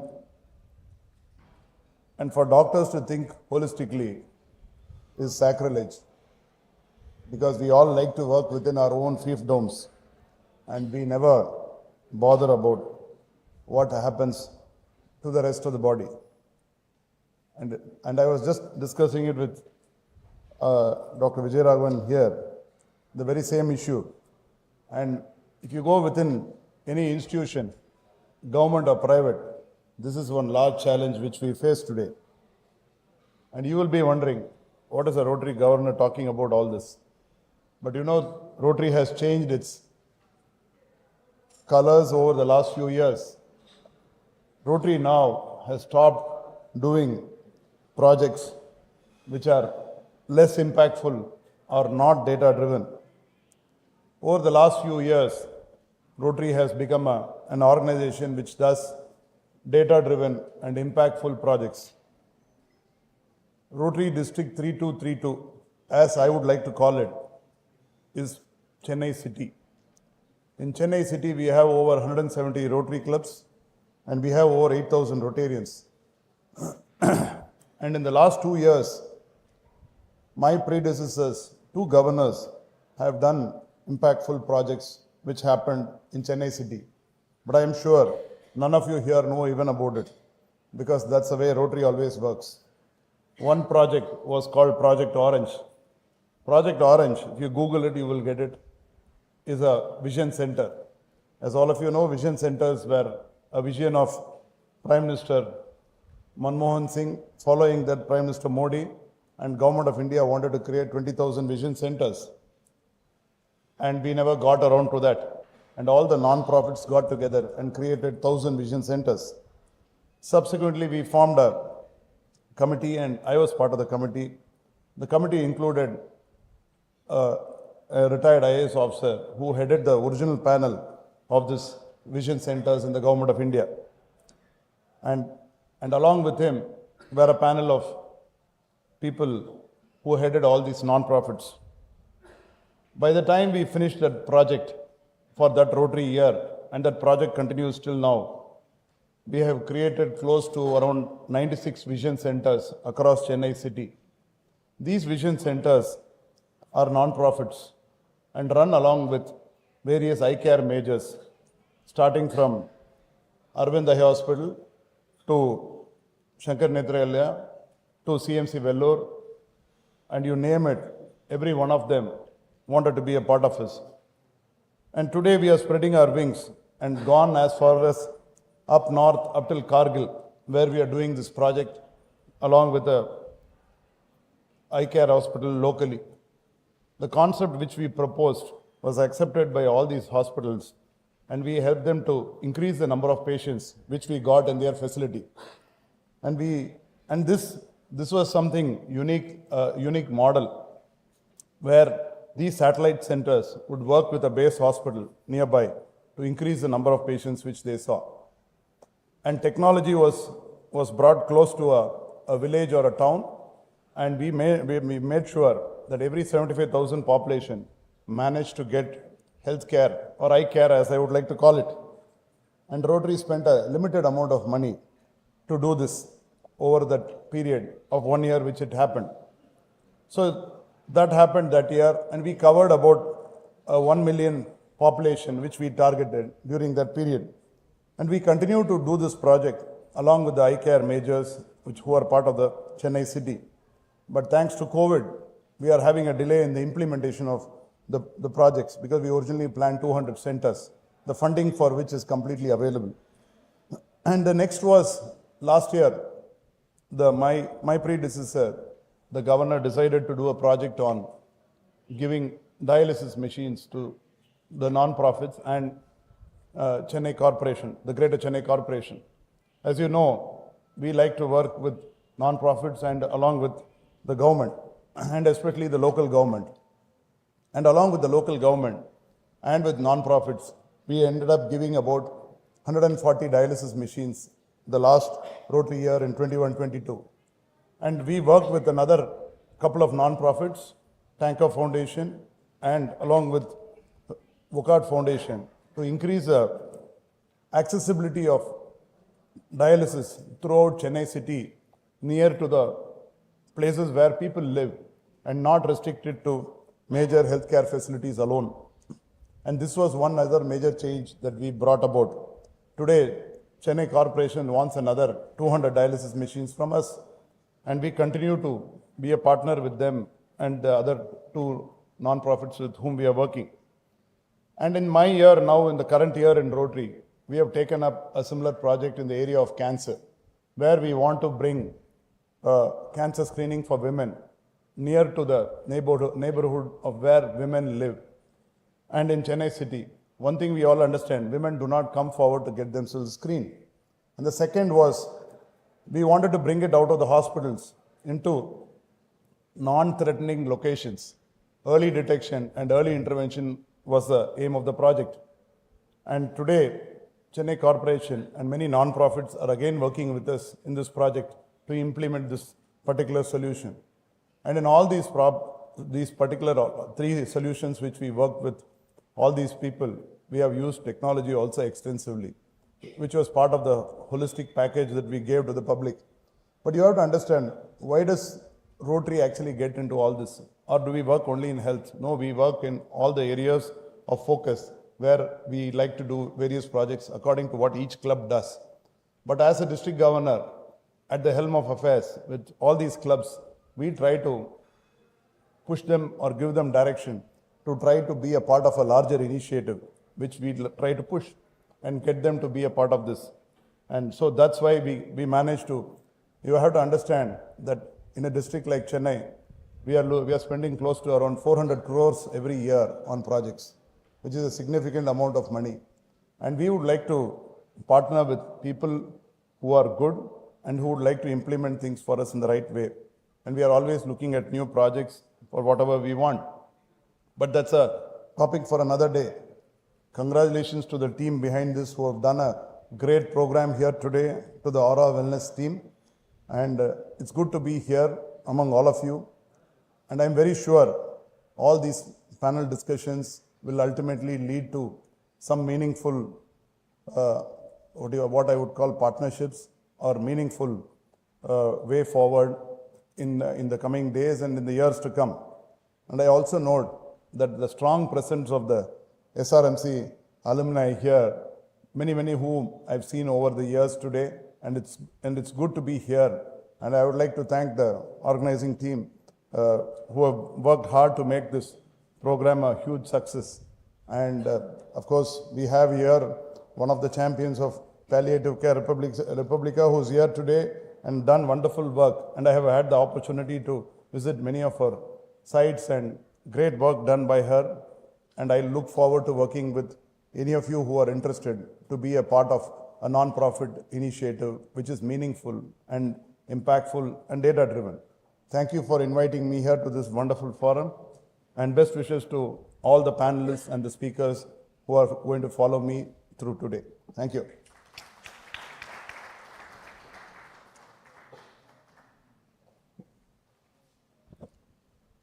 Thank you, Dr. Nanda.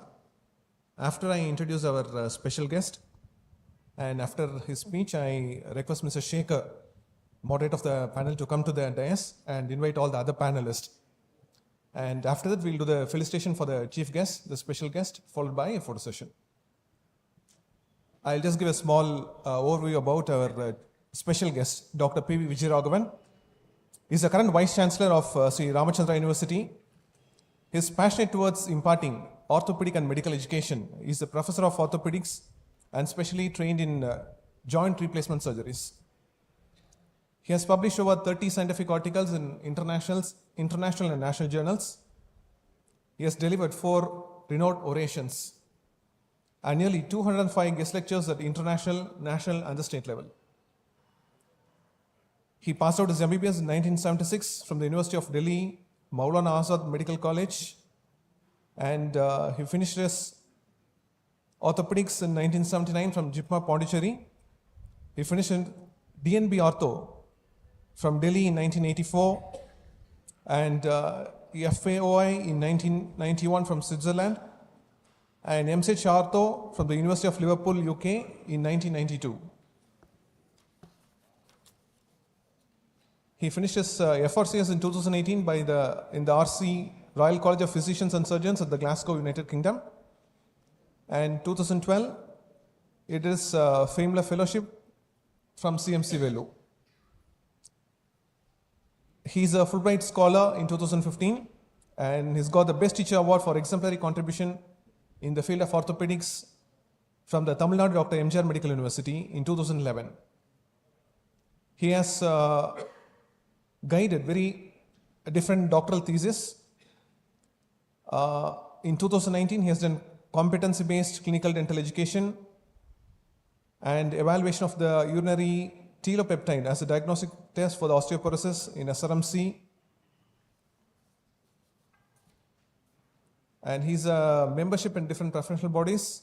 He's a life member in the Indian Orthopedic Association, life member in Tamil Nadu Orthopedic Association, founder life member in Orthopedic Association of South Indian States, and chairman board of the management of Sri Ramachandra Institute of Higher Education and Research, chairman planning and monitoring board, and chairman of the academic council. So over to you, sir. Thank you.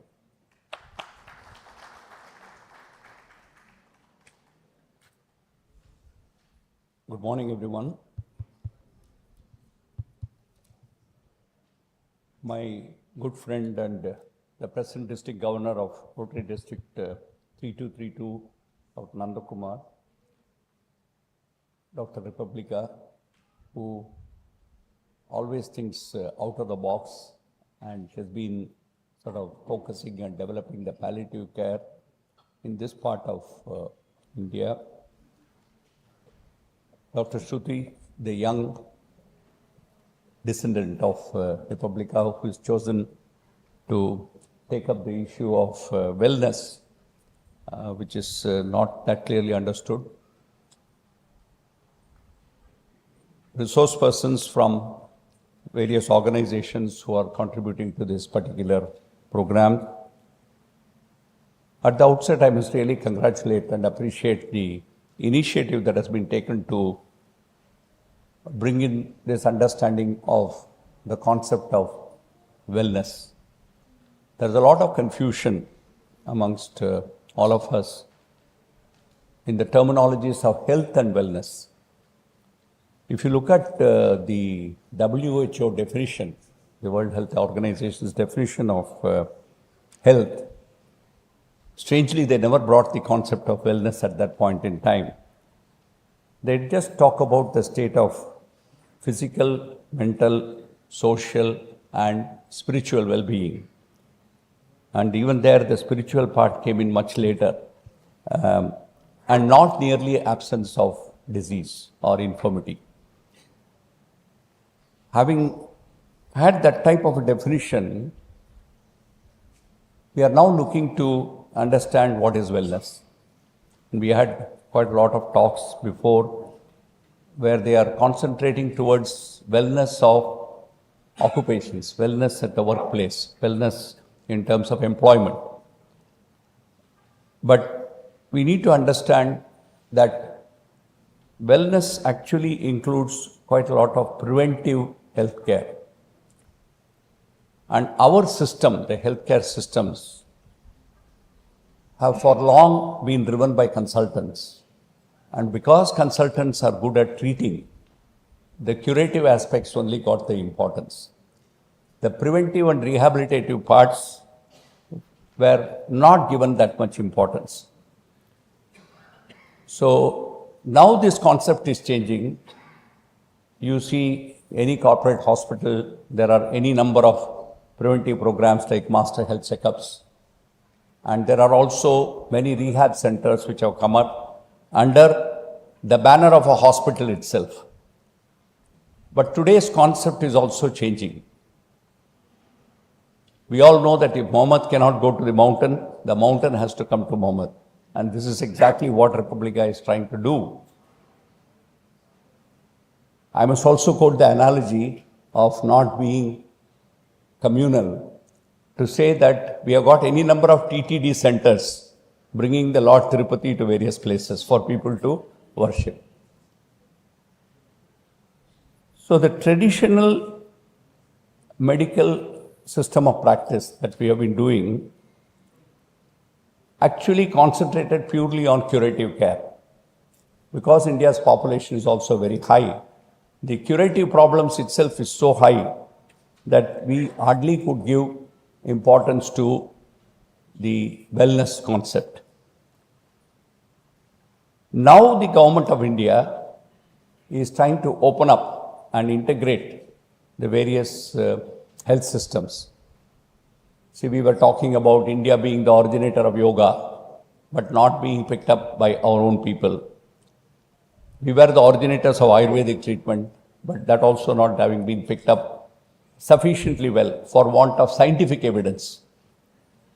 So the Ministry of Ayush has been set up, and this is sort of integrating with allopathy, and soon it's not far off that we may have integrative medicine as a program, and where all these different systems will be taught and will be taken up by various people. So sense of being well includes quite a lot of mental aspects as well. And these are the days of quite a lot of stressfulness in whatever we do. Even a child which is just 3 years old has got its own stresses. And we need to address these many issues. And in keeping with that, I must tell you, at Sri Ramachandra, we started what is called the MSc program in Mind, Body and Medicine, Mind, Body and Life Sciences. This was a concept which we looked at. No Indian university actually offers a program like this. You have to look into Western organizations to find out some details on this. And I must tell you that one of the pioneering institutes which this is under the Boston University called the Benson's Institute. Actually started by an interventional cardiologist. It might interest you to know that this Dr. Benson is now 87 years old and he stopped practicing active cardiology from his age of 47 because he felt many of us carry so many stents around us after the so-called ischemic heart disease and so on and so forth. And he really realized whether it is essential for people to go through so many surgical interventions for many of the diseases. I also tell this that allopathy has answers only for about 10% of our problems. 90% of our problems requires more than allopathy in so many different things. And that's where this holistic medicine comes into play. And this concept of holistic medicine, I think, will ultimately stand in good stead for quite some time. COVID-19 gave us quite a lot of experience. And it gave us a lot of experience in terms of newer challenges to be faced in areas of education, entertainment, economics, employability, and healthcare, of course. And this is where we all understood. Although I must tell you a small caveat that healthcare, the touch element and the feel element, which the doctor actually gives by interacting with the patient, has been lost out because of this so-called online consultations and things like that. And it probably cannot satisfy the patient to the fullest extent when you do that. But that's coming in a way. Technology is coming forward to probably make a patient walk or do him some tests on his own, and we will be able to make some pattern recognition by doing that. I must also tell you that at Srihar, our own institute, since we are NABH accredited, we are also JCI accredited for many, many years. We have been giving this, within the allopathic system, an integrated approach of what is called the multidisciplinary team rounds. It is usually headed by a medical consultant, along with him, nurses, physiotherapists, nutritionists, pharmacists.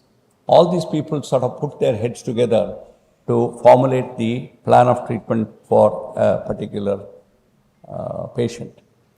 And this is a requirement from NABH, but when you put it into practice, obviously the quality of healthcare really improves. Now we can add social counselors, stress managers, all these people also to come into. All this was being done by a consultant himself in the past 20-25 years back. But today there is no time for the consultant to go into all these aspects in a big way. So the health management system is becoming complex and we need to adjust to the changing requirements. And this is a wonderful idea that the Aura Wellness Center has been set up within Chennai City. And I'm sure a lot of, I shouldn't say patients, a lot of society and patients and individuals will use this particular service to attain wellness in a very big way. And to my mind, wellness has to be understood in a different platform. It requires a lot of space. Wellness centers cannot be located in small areas like that. You need quite a lot of wide aeration. You need quite a lot of appropriate, adequate water supply. The environment has to be a good ambience for people to practice many of the things that we call as transcendental meditation. We can call different names for that. Yoga is one form. That is something which can be practiced as well.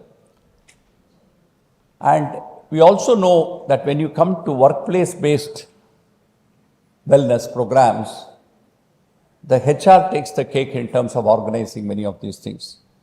And the human resource departments have to be facilitatory. Many places, as rightly told by Dr. Sathapan, they are not facilitatory. And on the other hand, they become, see, the government of India has given maternity leave of 9 months. But how many organizations really give the 9 months time for people with pay to have the pregnancy? This is something which we need to really look at, whether we really practice many of these things. Since this particular workshop is concentrating on employee issues and HR issues, it is worthwhile for the panel to discuss how we can facilitate the well-being of an employee. And when I say employee, it is not only lower rung labor, but it is also the high-end white-collar jobs of executives. They face quite a lot of stress as well. As rightly told by Dr. Karthik, heart attacks are now being seen at 20s, 25s. So that is something which we need to work on. I think this has been covered very well, that wellness includes emotional wellness, spiritual wellness, social wellness, physical wellness, and so on and so forth. So we need to sort of take care of all these issues. And I know that this particular program is going to address many of these issues to sensitize people in terms of looking at wellness differently from health. I just want to make a small request that wellness centers ideally should not be located very close to hospitals. There should be standalone centers. There can be referral centers for many hospitals, but this is because many of the hospitals think that master health programs covers wellness aspects. But master health programs are a series of investigations that are done on people and told that you're all right. And they want you to get this done on a yearly basis and things like that. So I'm very, very happy that this particular program has been organized and it's going to keep you all engaged for the entire half a day in the morning. And I take this opportunity to bring greetings from our own Chancellor, Pro-Chancellor, and the entire institution of Sri Ramchandra. Wish you all the best. Thank you.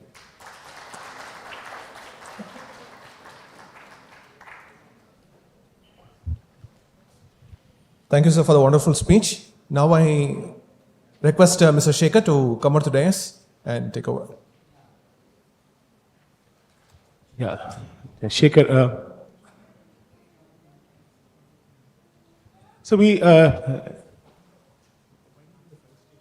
request the speakers and Captain Vijay Kumar, please be on the stage. So we request you to come to the stage before the felicitation so that we can have the felicitation. Yeah, the panelists can also please come onto the stage, please, and all the, yeah. A very good morning to all of you. I would like to call upon the panelists for today to on the stage. Professor Arumugam, Mr. Balaraman, Dr. Matangi, Mrs. Raji Raju, Mr. Ranish Haran, and Mrs. Umashri Raghunath.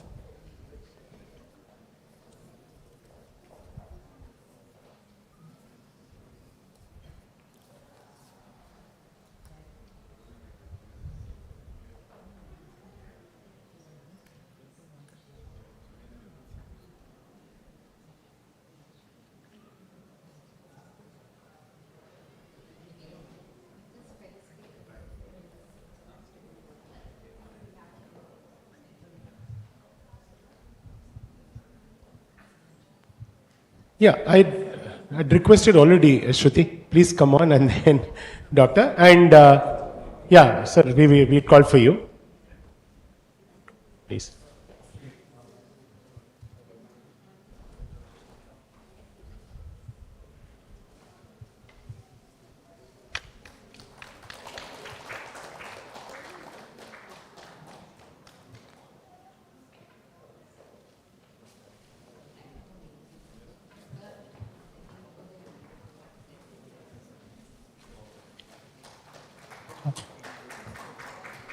I request the chief guest to stay on. We request all the other speakers also to come on the dais, please, for a photo opportunity. Please do come up the stage. Sir, you should be there. The other speakers who are in the hall, please come up the stage, please.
So as we are setting stage for the next part of the program, which is going to be a panel discussion, which is going to be moderated by Dr. J. Shekhar. Sir, please come onto the stage so that I can introduce you. The King's University, USA awarded a doctorate recognizing the wonderful contributions he has made in the field of environment. He is a FMS professional, consultant and advisor, trainer and a social entrepreneur. He is the founder and CEO of Zivana Integrated Services, a specialized facility management solutions organization that works on corporate environmental services and security and maintenance services to residences and corporate buildings. He is the founder and head of change at Lead and Partner, who are hospitality trainers. He is the director at Qualitas Universal, an organization that works on hygiene and safety audits. He has worked across Southeast Asia, the Middle East on environmental management areas. He has introduced a unique restoration concepts and methods which are successfully imbibed by the cleaning industry, and has introduced quality audit standards and certifications body in India for hygiene and cleanliness. He is extremely passionate and works on the needs for the disability sector. He runs a center in Chennai for learning for children with disabilities. He has received many awards as recognition to the work he has done, and some of them are the Helen Keller Award in recognition of his contribution to welfare, empowerment and employment of differently abled persons, the Rotary Award of Excellence, and the Big FM's Big Chennai Award for his contribution to the social causes. The Indian Economic Research and Development Association has awarded him with the Role Model Entrepreneur Award. So over to Dr. JS, and he is going to be introducing the panel to you. Please give a round of applause. Thank you so much. Thank you for that introduction.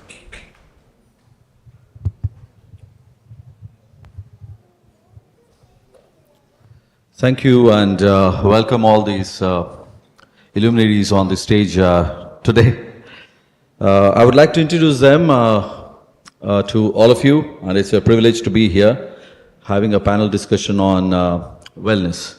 So let me first introduce Professor Arumugam. He is an FRCS with an MS Fellowship in Arthroscopy and Sports Medicine. Professor Arumugam is a widely recognized member in several national sports bodies, including the Sports Authority of India, Tamil Nadu State Olympic Association, Manipur State National Sports Universities, etc. He has the honor of starting India's first MD degree course in sports medicine in India and was instrumental in establishing the Center for Sports Science, which has gained several recognitions. He has more than 19 international and 26 national publications to his credit. Professor Armugam, for his contribution in his field, has been recognized as an outstanding personality by IMA and was honored as the best doctor by the government of Tamil Nadu. Welcome, Professor.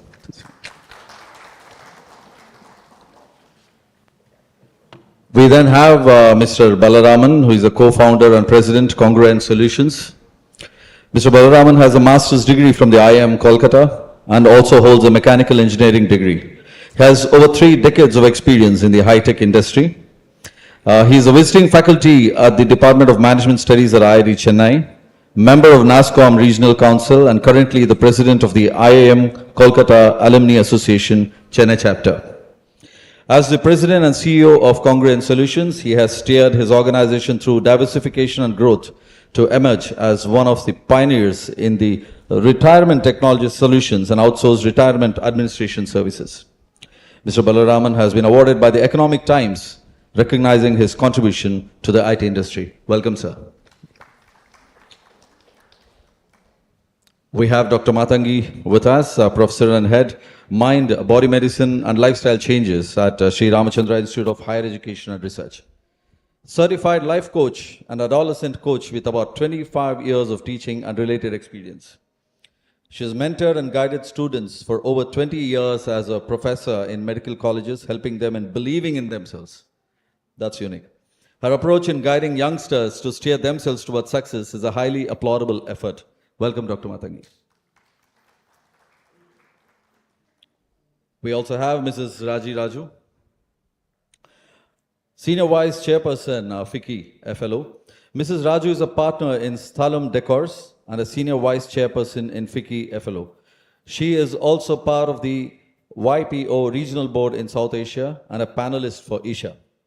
She mentors women entrepreneurs in scaling their business. She jointly promoted Vetri Software, a pioneer in BPO and IT development with over 5,000 employees, and was also an angel investor in several startups like Ether Energy, Karadi Tales, and many more. Mrs. Raju believes in contributing back to the community in general and has worked with organizations like Isha Foundations, Alert, and Andhra Mahila Sabha. She also, ladies and gentlemen, is a trained classical singer and a trained classical dancer. Welcome, ma'am. And we have Mr. Ranish Haran, Founder Director, Excello Training and Development Private Limited. Mr. Ranish is a corporate trainer and has trained over 1 lakh students through his campus to corporate model. He formed Excello in 2016 to focus on corporate training and development and has trained workforces in MRF, Leicester India, Allison Transmission, Jasmine Infotech, Pothys, and many others. With valuable training credentials, he aims to be the energizer for growth of any individual that come across him. All the best to you and welcome. And then we finally have Mrs. Umashri Raghunath. I was just going through her biodata and I thought we will need at least about an hour to read it out to the public. Generally, her achievements are so much, but welcome, ma'am.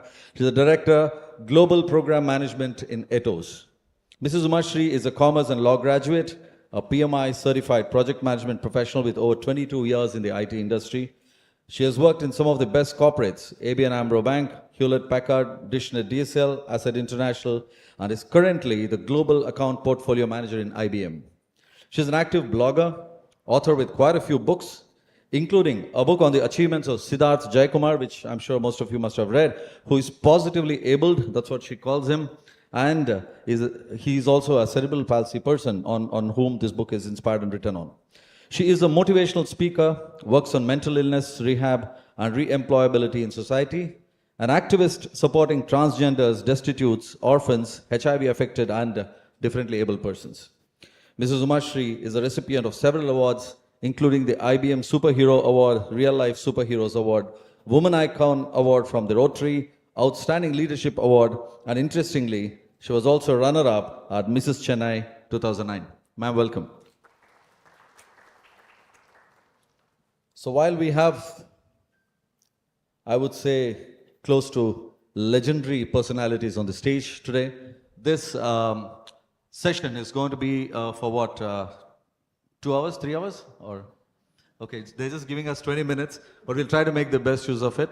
Welcome you all. Oh, thank you so much. Luck is shining bright.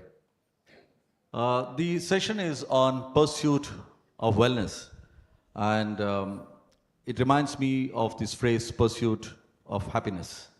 And it's similar to that. We are almost there, we are never there. And it's always like this. And most of the speakers here spoke about wellness. They spoke about employee wellness, but here we are also trying to create a balanced wellness between home and between work.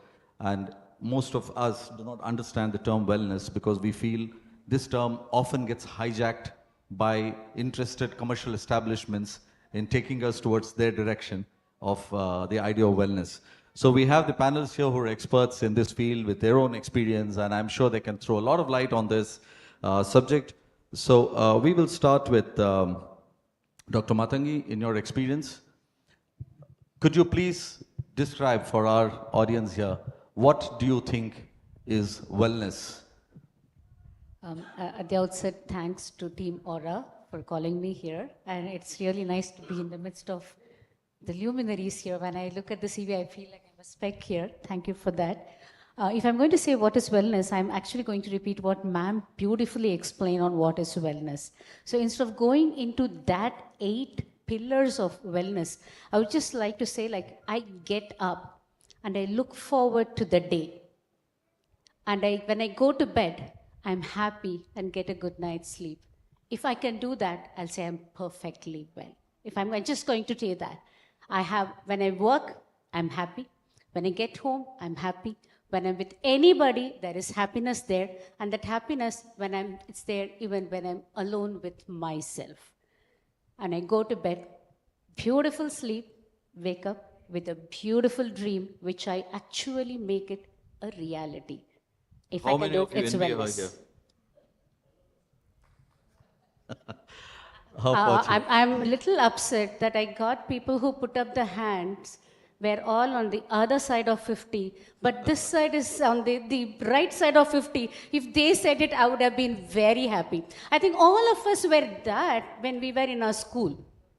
Though we were very happy, because you said as pursuit of happiness and wellness are almost similar. I think that happiness, uncaring happiness was so much. We were looking forward for the school.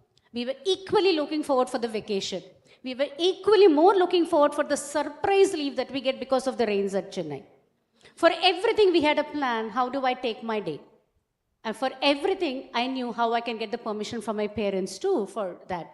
That childish thing, if we could have had to handle it beyond that without compromising of who I am or what others think of me and still do everything to keep me physically, mentally, spiritually, emotionally, professionally happy. That's wellness for me. That's wonderful. So let me just ask this with you and among our other respected panelists also. Anyone whom you've come across in your profession, have they asked you to describe happiness? A lot. I would have probably, personally also, you just now came from a meeting where you got fired. You're entering a class, you're able to take the class perfectly. How is it possible? I think, we always carry that baggage with us. The one thing where I'm able to switch off and switch on myself, and that remote is with me. I think I can smile even if somebody is going to scold me. I'm not going to think that they are looking down on me. They have identified something in me which needs improvement, which I fail to see. If that eye, to see me in their eye, through their eyes, I think I would take even criticism as a step to improvement, a compliment to me to become better. So if I can make that, I just feel like, this is how people have asked me, how do you have that smile? You just got a hit. So I don't know how it has got a hit. It's probably like you're grooming and you've got more hits, and you've said that every hit has been the stroke on you like a diamond. I've not become a diamond, just a stroke. So she's trying to tell all the students here, you can find happiness in hiring, getting hired and getting fired also. It's possible. No, but learning from everything. Oh, this man, anything you do, he's going to keep scolding me. Nothing is going to happen to me. This man, he's scolding me. There is something in me which could be improved. That's why he's telling me. If I have that eye, every student can improve. Every red line in my answer paper is a place where I need to work on. Every comment that I get from somebody is a place where I need to work on. If I start to look at it like that, amazing. Nobody comments on somebody who is not ready to take up that comment to work on themselves. So If somebody has commented, you're ready to work. Next time any of you find your employee getting fired and walking out with a smile, please be rest assured they're being counseled by Dr. Matangi. So I'll be there. Can I please have the other panelists also on their thoughts on the word wellness and happiness?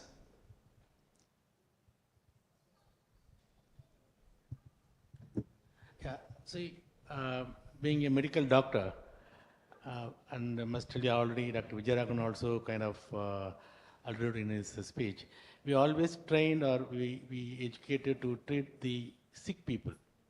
We never got trained to take care of the normal people, healthy people.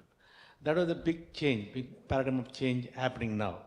Now, if you ask me how to, being an orthopedic surgeon specializing in arthroscopy and sports surgery, what is wellness? Pain-free. No pain in joint, no injury. But that is not actual wellness. That thing has changed now. Not only how you look normal, also your other parameters should be normal and prevent future injuries. So that's what now we talk about. And to me, the wellness is physical wellness in terms of your bone health, also muscle health. We all talk about as we get older, you lose your bone mass, but also you lose your muscle mass. Because sarcomere is a muscle unit, you lose that. So you have to take care of that. You have to take the exercise well, and that's, to me, that's the wellness. All right. So in your dealing with your patients, I'm sure you also talk to them a lot about preventive aspects, so that they find better health. But do you really think people actually follow that? Do they implement what you have told them? And now recent years I see a big change in that. A lot of people, they want to come and they want to be healthy. They want to go into a lot of preventive kind of workup. Not only rehabilitation after the injury, even before that. So even before going to a lot of gym and everything, they want to come to the center where there is more scientific assessment of exercise, and they want to come once in a while, then go back to their own place of workout and continue that. All right, thank you. Please, ma'am. It's interesting that I know I do agree with Dr. Matangi on her definition of wellness and happiness, but for me as a woman, wellness and happiness is not something that is from one definition. It is at different phases in one's life. So in terms of wellness, if it is a holistic and inclusive one, we women go through different stages, and it happens to be menopause or going through different parts, and so it all adds up to being well, and that in turn adds up to being happy. Happiness also incorporates, because women wear different hats to do with the success of your spouse, your children, your extended family, your joint family. So it's not something that can be defined so well in terms of one particular aspect. But if and when a woman learns that it all stems from me, and that's when the realization hits that there are certain parameters that are required to keep a person well here, and all the other dimensions that ma'am explained. So that's my definition of today. I'm in a good space, I'm well, and I'm very happy. Thank you. Mr. Balaraman, in the corporate environment, how do you find, she was talking about women wearing different hats. I'm sure when all the employees are in the office, there is no gender difference and they all have to contribute. But in your experience, do you think you had to emphasize a little more on the well-being of the women employees in an organization? Without a question, I think we have to understand that there is a physiological difference, and women do go through certain phases that men don't have to. Right? We might be responsible for it, but we don't have to. We can have a separate panel discussion for that. So the way I think as an employer, there is I think keeping the employee wellness in perspective is not it's not an expression of largesse or generosity. I think it's self-interest. If my employees are happy, they contribute better, they're more productive, and their output is better. And so there is a self-interest to making sure that your employees are happy. Contrary to the general perception that I have to squeeze everything out of the employees when I heard Dr. Santhavan talk about, push, and, productivity and all that, I think that paradigm is gone. So we have to understand that the whole economic shift, right? I mean, there was a time when, employer was the boss and the employees, it was hard to get a job and they were lifetimers. My dad joined a company and retired after 40 years from that company. Today, that's not the case. In our generation, it got a little, a departure from there. But today's generation, absolutely you have to keep them happy. Otherwise, they walk out of the door, right? So what I'm saying is investing in their wellness or happiness is not just a desirable thing. It is a mandatory thing. And if you're not keeping that in mind, then you're losing the plot in some way, right? So I think the way I look at it is, I keep telling my employees, if you wake up on a Monday morning and you're like, oh my God, I have to go to work, there is a problem. Please talk to somebody. I mean, it could be, it could be everything that we do as an employer, but they may have a lousy supervisor, right? And they have to talk about it to somebody for us to be able to fix that. So to me, that's the barometer. Monday morning should be as exciting as a Friday evening. That solves the problem, I think. So I'll come to Ranish on this point, but there are a lot of students here, right? You're all looking forward to an employment. A very quick question to what you expect in a corporate company in terms of happiness. Is it good job, good salary, good work environment? What is it that you people have always looked forward to in a job? One of you. Work-life balance. Wow. But what do you look forward when you're going to go in for a career? You're going to look for a job. You're going to try to work for some corporate company. There are gurus sitting here. But if you're expecting something from companies, what do you expect as a student? What do you look forward to? Come on. Are you all aiming to just get a good job in a good company with a good salary? Is that what? It's respect. All right. I don't know whether you're a student, but... And if you're not, and you're still expecting respect, that talks a lot. But then, Ranish, in your experience now, training so many students across, I'm sure you come across dissatisfaction levels, demotivated students, apart from health part of it. How do you wish to react to this kind of well-being? First things first, I think I should thank all the views coming over here. There's a little different view over here. How many of you in your cupboard, okay, I'm sure in your wardrobe, you'll have set of clothes, okay, one set of clothes that the moment you wear, you hate it. How many of you have such clothes lying still there in your wardrobe? I can see a lot. Thank you for the responses. At the same time, you'll have set of clothes. The moment you wear, you yourself feel confident. Do you have such clothes as well? How many of you? Yeah, thank you so much. And that is true wellness or well-being that I talk about, one aspect. I mean, it's like well. We say wellness, it's a well. It's got a lot of things in it. One of it is the kind of dress you wear, and that gives you confidence. That's one thing that as students or as campus to corporate, when you enter into corporate, you should feel good. And this is one thing which is in your control. And that's very important. At the same time, like we see a lot of food and we get like real happiness. How does that happen? You choose the food you eat, you choose the company you join. It's the same way you choose your happiness. And we are living in an era, I mean, times are changing. We have, like I would say, back then it used to be people who would be working so that they can increase their standard of life. Okay? Like they'd be earning so that they can buy a house, buy a car. But today, the current generation is not looking for that. They are looking for something like the environment. I need to have a good environment. I need to be respected. My views needs to be taken on picture. Maybe they'd also end up saying, don't shout at me. I'll leave.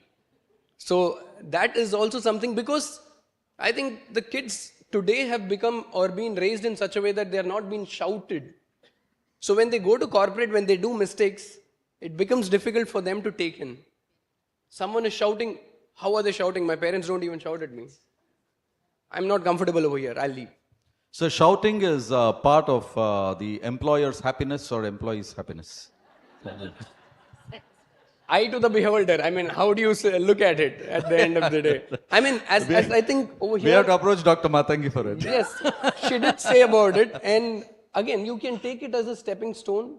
It's like a ladder you're climbing, but that's the kind of mindset people need to have. Today we go to gym, we do exercise so that it's seen on the social media and you get likes and comments, not for yourself, but to showcase even I do. I'm a part of the club. And if you don't, you're not accepted in the society or the workplace. So I think it needs to change. The shift of mind has to happen over here. It's like the well, as I said, there are too many things into it. But yeah, that's true, really. As long as the well is not dry, we'll be happy, still looking for something in it. Thank you. Pleasure. Mrs. Mashrit, this question is interesting, and let me address this. And one, Mr. Parshuraman, he asks this query. If you are asked to take life seriously, but they also say the purpose of life is to be happy.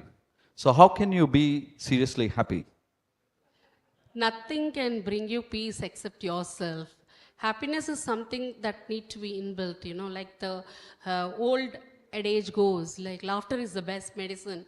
If you are able to get up and laugh in your life wholeheartedly, not because of the Vadivelu comedy or something, but because you are technically really inner-wise happy. I think that focuses on couple of things, because happiness brings you emotional well-being and mental health, which is very less spoken about openly.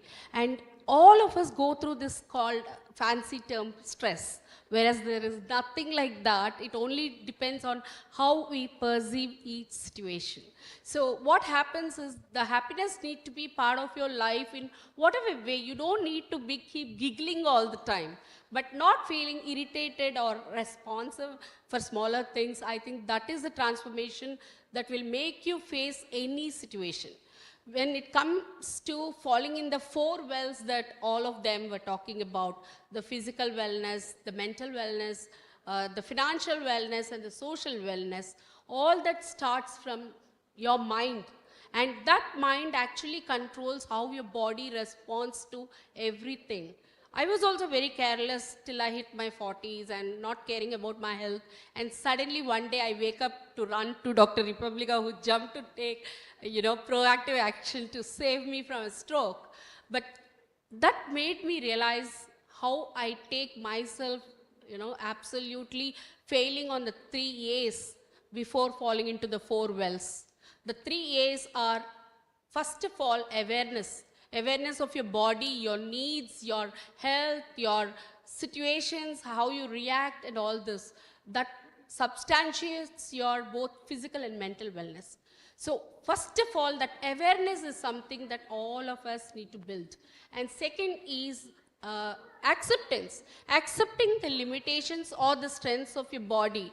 I really get fascinated seeing Vijay Swaminathan, who is here, the next speaker, the kind of wellness and the marathons she runs, Probably we must be around the same age, and the kind of fitness I see in her really inspires me. So first, awareness, and then accepting that your body needs changes and your mental thought process needs changes is very, very important. Third and most important is awareness, acceptance, and accessibility. Today, if you talk about what Aura Health, Aura Wellness Center is doing, is providing that accessibility to preventive healthcare, preventive cure, than getting into that situation and then running to treatments. So it's very important that you understand these three aspects and take it forward. And Aura is doing an amazing job, and I think that is what is more important. Thank you. Just a small question. Someone was talking about work-life balance. Very, very nice statement. But all of you here must have experienced or come across people who come to you for guidance, or you're dealt with people who find the pressures of work will carry home, and the happiness quotient there changes. And the pressures of home carry to the office, and the quotient of work changes. So do you think you need to deal with that more seriously? Is it under the purview of us to deal with that, or you counsel people to handle it themselves, and how do you do it? As a social being, I can tell this in a very short way. You need to draw lines between your professional and personal work. If you bring your fight home in the morning for a burnt idli to the office, you cannot do your project successfully. Similarly, if your boss fires you or hates you, you cannot bring that tension back home and kill your pavapatta husband. It's very important that we know to draw the thick line and portion our lives. Then only you can do all that you can do. Thank you. And Professor, I want to ask you this. When people come to you only when they have a problem, for more reasons than we know. Do you ever think that this could have happened due to a well-being that is there in the mind that's lacking with these people, and that's resulted in this physical discomfort? Or I'm not talking about physical injury as such. I'm talking about people coming to you with trauma, with pain, with some kind of a disability, which you related to some kind of a piece up there not being there. Yeah, right. Some of the patients, they carry, sometimes they kind of overreact to the symptom what they have. That mostly because they carry their pressure or other unhappiness from their other situation onto their body. So it is a real problem. So first, those kind of things I make sure I tell them physically you're all right, So that will make them understand. But we can't tell them on the face that you are malingering or you are overreacting. But just to reassure them, physically you are fine. So that's how I did it. Wonderful.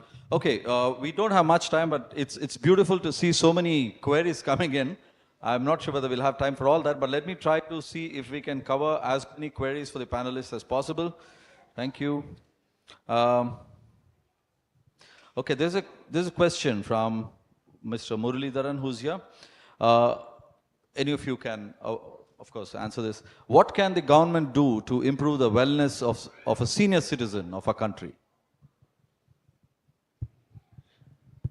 So swiftly, Arumugam gave it to me, senior citizen on it. So the significance of that was not lost on me. Okay. So anyway, thank you, Dr. Arumugam. So I don't know how many of you watched something called Satyamev Jayate that Amir Khan ran. One of the episodes was on this, and that's about an hour long, and it talks about a lot of things that the government can do, and it's on YouTube, free to watch. So instead of me telling what the government can do, I think you guys should watch it. It is a condensed wisdom, not just for the government, but also the society at large as to how to treat senior citizens. So I just give a hyperlink to that, and you guys should watch it. If I can just add on in just 2 lines. Number one, the government of India has done a study called as Lassie study. Every country has done studies on aging, and especially on the old age. Indian government has done a Lassie study, and based on that, they have formed a few guidelines of how elderly care needs to be done in our country. And there is a site especially for retirement, which the government of India has created, where retired people can actually go into that site for number of things, right from post-retirement employment to post-retirement guidance to post-retirement. I wish to do a service, everything is there, and this is a government of India initiative.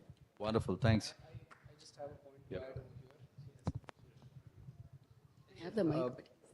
This is, I wouldn't say about government of India, but I think each state has their own initiative. I would talk about Tamil Nadu in specific.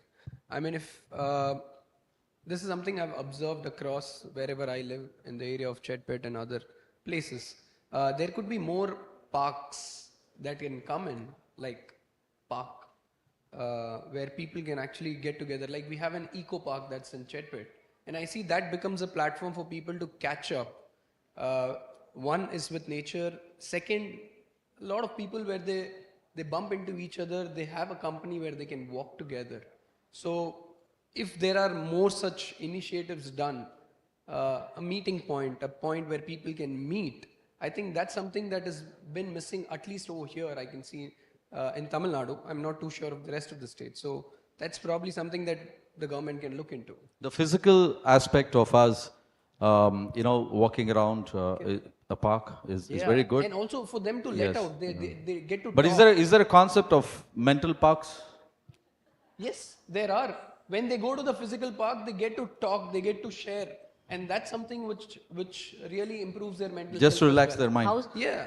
All halls of prayers are mental parks. Oh, wonderful. Especially That's for quite elder populated. care, I think one thing all of us should remember, be it the government or the people, is be kind and be patient with the elderly. And one more thing is understanding, I think having lifts for the banks, post offices, ramps, one day we all will end up there, right? So these are the things that government has been initiating. However, it will be only possible when each one of us, the citizens, actually promote that and trying to be little more kinder to the elderly, so that's taken care of. Mr. Raju, you wanted to Yes, say I just wanted to add here that before we ask what the government can do for the elderly, I think we can also ask what we can do. I have been a part of a joint family where I have kept both my in-laws and parents with us. It was not very easy, it was very challenging. Nevertheless, that gave us an insight on their needs. These are some of the aspects that some of us voluntarily have joint families, and some of the women are part of a joint family system. And although corporates can only do so much, women have to handle these kinds of situations, and it does affect their wellness and their happiness. So this is a very short panel. We can't really incorporate so many topics, but that's a huge topic in terms of wellness and happiness for women. Absolutely, agree. We have a query from Mr. Dev for Mr. Balaraman. What will be the ideal wellness quotient in today's corporate world? See, I don't know whether wellness quotient I don't know if it's a measurable metric. I'm not an expert there, but I think it's really, like a lot of my colleagues here have pointed out, it's what you feel inside, right? I mean, and I think people have to take personal responsibility for it. I think one of the youngsters said work-life balance. I think the perception that work is independent of life, that also has to change. It's actually a balanced life. It is not work and life is independent of work. Because work is an integral part, and you have to be enjoying your work. So if you don't enjoy your work, you find something else to do and look for an alternate. Because absolutely today, like I mentioned before, choices are immense. And especially speaking about women, I think one of the best things that COVID has done is really enabled remote working. And suddenly you find a lot of women who cannot spend 10 hours outside their home. They need to have 1 hour commute, 8 hours of work, 1 hour go back. So they are able to time slice, and they are coming back into the workforce. That's fantastic. So I think wellness quotient, finally the responsibility is the individuals, I feel. Absolutely. So that's the question by Mr. Ravichandra Venkatraman, right? Please correct me if I got this question right. He says, is this work-life balance a mere fad? as if one's own work and life becomes a joy. I'm not very clear about this, Mr. Venkatraman, is you? Okay. Would you like to, I'm not very clear about this query, but would you like to just ask them? So is this a fad, basically? Is this something theoretical? Fad or fact? No, fad. Fad. Just a theoretical, yeah. Is it just theoretical? No, I just addressed it in a sort of way. I don't think you should see work and life as two different buckets. Okay, work and home maybe, and sometimes today work from home makes even that line a little blurred. But I don't think it's a fad. I think a balanced life leads to a better happiness quotient, I feel. Sir, just one thing before Raji has a point. young ones are there, I'm just adding it. There is something called as purpose of life. Please have a look at it before you jump into the first job that you're getting in your campus placement. See, is this what you want to do it? This is an exercise if institutions start to make them do it right from the school time to know what they want to do. Keep working on it. Where do I want to work? Keep working on it. Search on it. Even if you get your first job, is this what I thought I want to do it? Work on this purpose of life. Just Google what is purpose of life. You'll get to know it. Work on it. Please don't get it confused with what is ikigai. They are two different concepts. Look into purpose of life. You will get your answer. So as sir said, work and life are not going to be something. I work, I do something without watching my time, without feeling tired or without feeling stressed out, without being bored. I've struck the work-life balance. I'm married to a serial entrepreneur who is Raju Venkatraman. And for an entrepreneur, I don't think so there is any work-life balance. It's only work. Because you wake up, you have to focus on 24/7, it's only work. So as Peter Drucker says, for an entrepreneur, it's not a science, it's a practice. So for employees, I'm not sure. I'm sure there is a different aspect of balance. For women, I usually go with this mantra, is that you just measure how many balls you can juggle. If there is more than 3 balls in terms of priorities, you are going to drop something. So make sure you understand these are the 3 balls that are important to me, and these are the 3 balls that I am going to juggle. Then you will have good wellness and good happiness. And this has been my mantra. Wonderful. Do any one of you propagate Kriya Yoga in increasing happiness? That's a query from Mr. Kuppuswamy. Any of you? Balaram just passed it on to me because he heard something Isha. So Kriya Yoga. Well, I'm not in part of the Isha panel. It's more for strategy and other aspects. And Kriya Yoga is not part of Isha Yoga either. But to answer your question, absolutely yes. And if you do practice any form of yoga, if you practice any form of meditation, it helps you relax. There is absolutely proof written all over the place, and this is not something that is to be told by me. So the answer is yes. 110% yes. Thank you.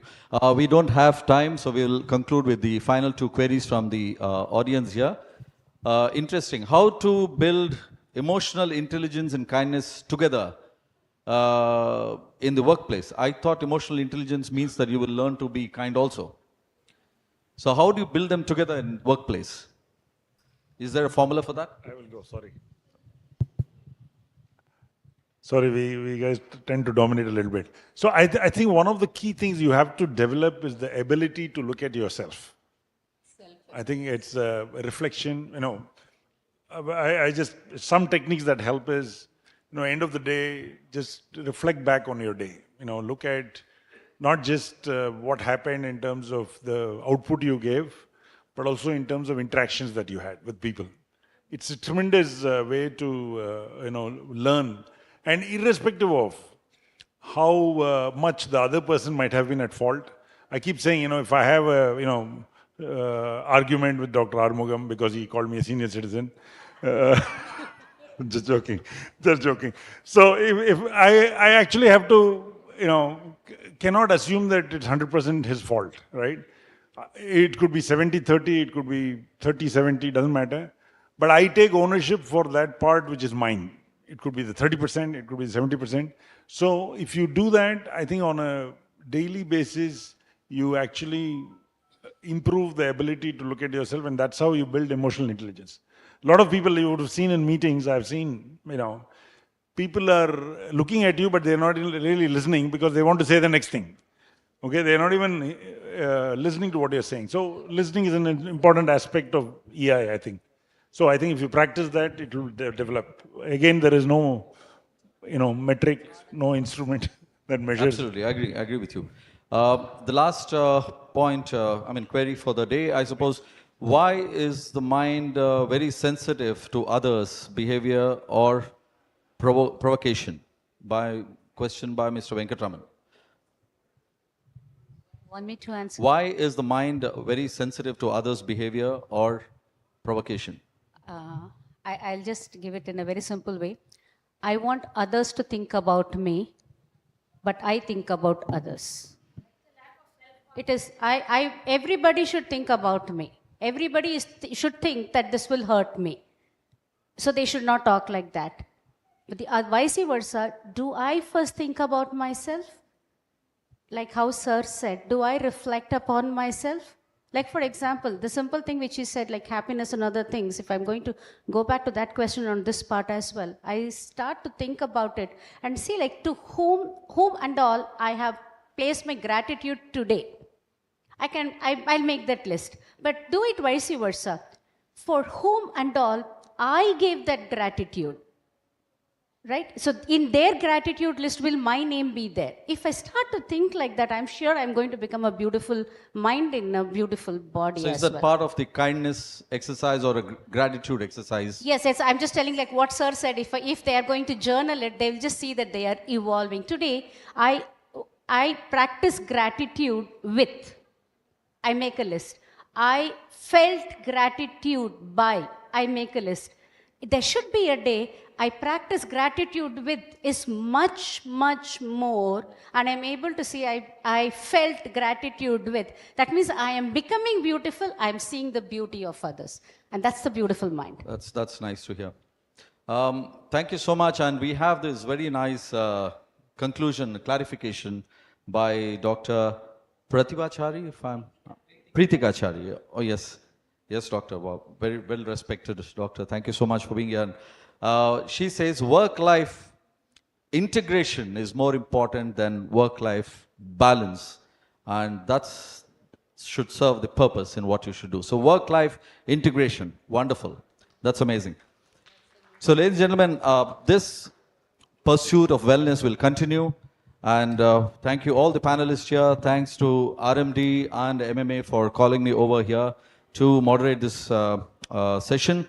And end of the day, happiness, as we all know, we conclude, can be subjective in what we choose to be happy about, but wellness is not. It's a necessity for everybody. So I wish you all the best and I hope this session ends in a positive note. Thank you so much. Thank you all. Thanks. Please do stay on. Panelists, please do stay on. Thanks, Shekhar. Please join the panel. Wonderful, electrifying, and very apt panel. I think, thanks. A big round of applause for them, please. Wonderful. Yeah. So request Shruti and Dr. Republica to do the honors.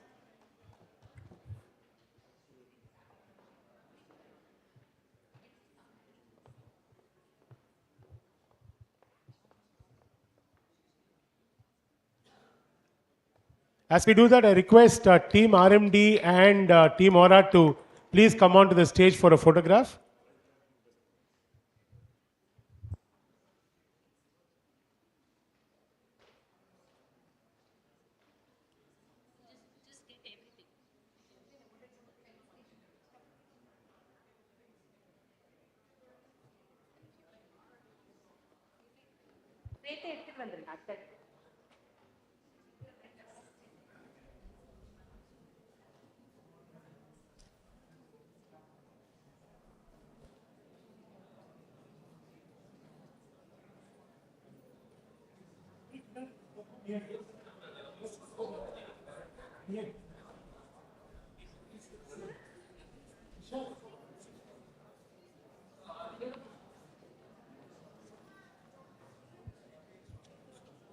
I thought I saw Vishal. Vishal, can you come up, please?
Thank you. Now, if the team can move a little there, a little further. Yeah, you can get set for the photograph, please.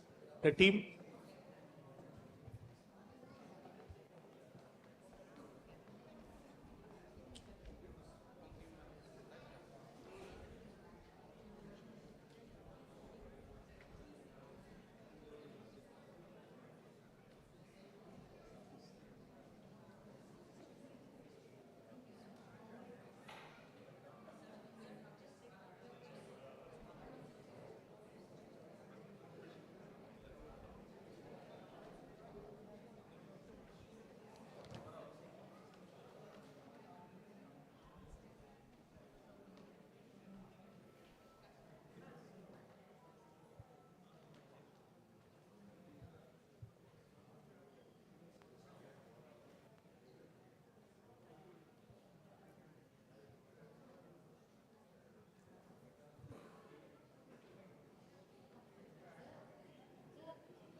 Wonderful. Thanks, nice.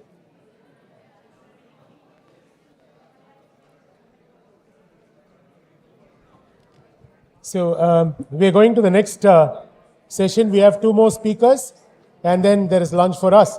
So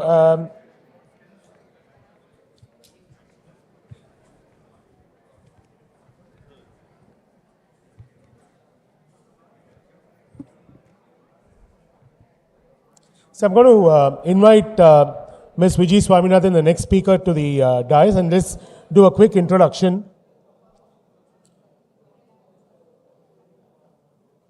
Please, ma'am. So, Ms. Vijay's profile has been something spectacular, and I couldn't resist. I kept reading it again and again. So, whenever you say no, think of her. I think that no, as they say, Tadaikalgalai, she made opportunities out of all these struggles and all the rejections, and that's what her profile is all about. She says, "My life has just begun.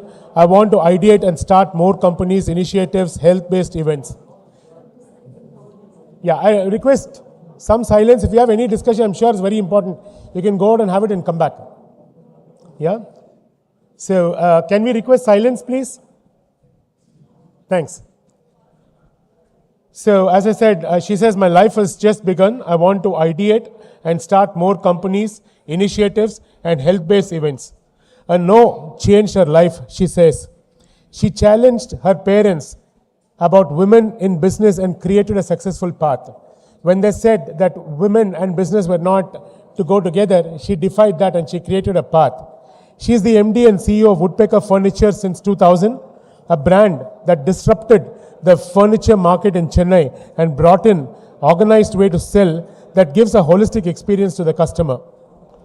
A founder and mentor of Eunice Running Group in Chennai since 2015, a small running chapter that came into existence when she transformed her journey from 105 kgs to 65 kgs. I surely can't believe that, right? And at the age of 41, all by herself. But what is very heartening and what is very, very important is the fact that she conducts the Madras Inner Strength Half Marathon to raise funds for the children with cerebral palsy, and she works very closely for this cause. So, ladies and gentlemen, put it up to welcome Vijay Swaminathan.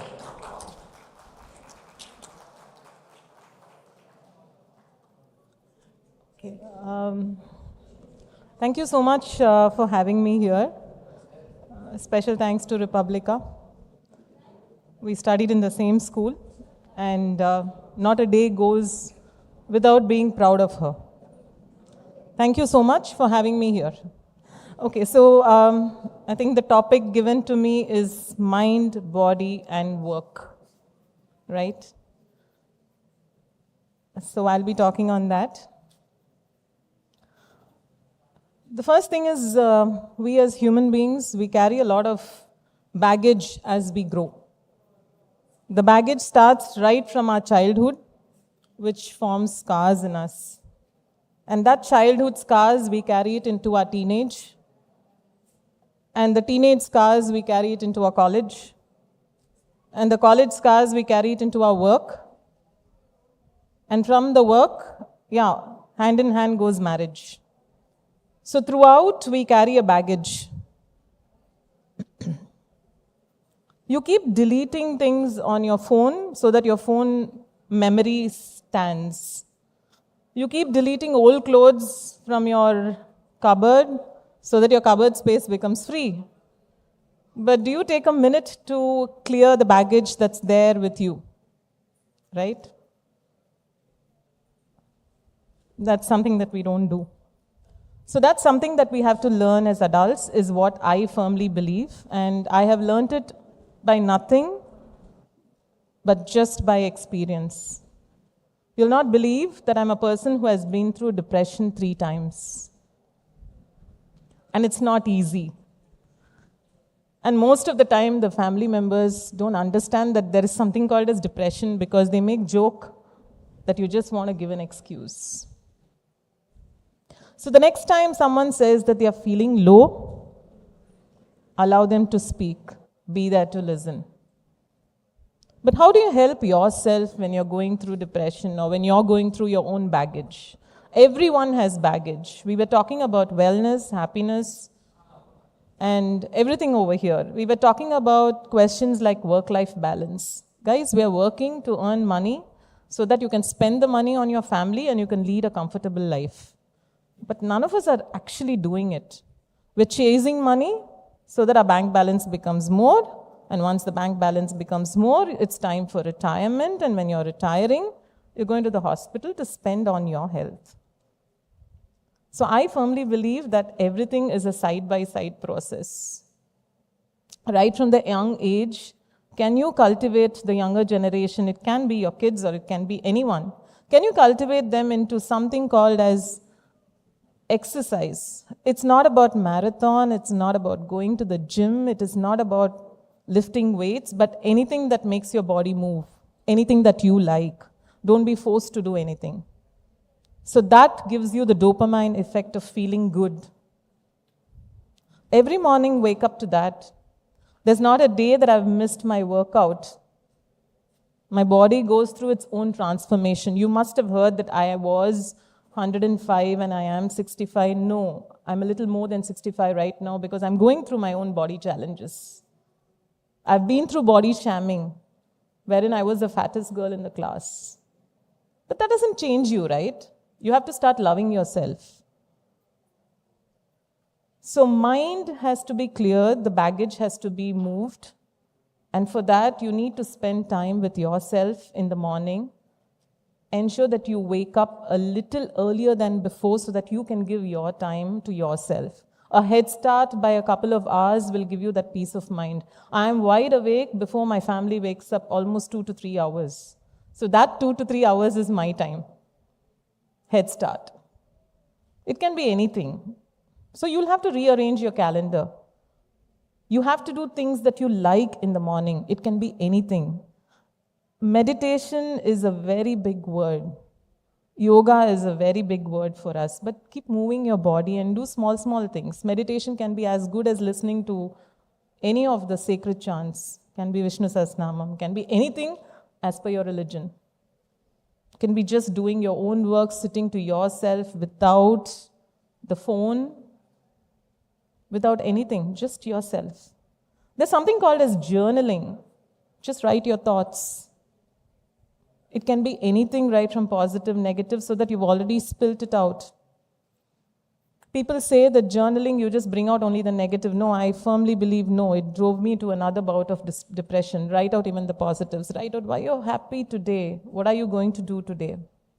That's journaling. And then get on to your task. Work. Work-life balance doesn't come easily.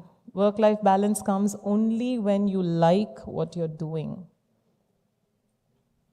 Current generation, I think that was the question asked, how do I strike work-life balance? Can it be started in schools to identify whether children like what they are studying? Most of the children take science because they are used to the subject and the parents put pressure on them that they have to get marks. No. Ask the child what the child wants to become even in 10th or 11th. What is the dream?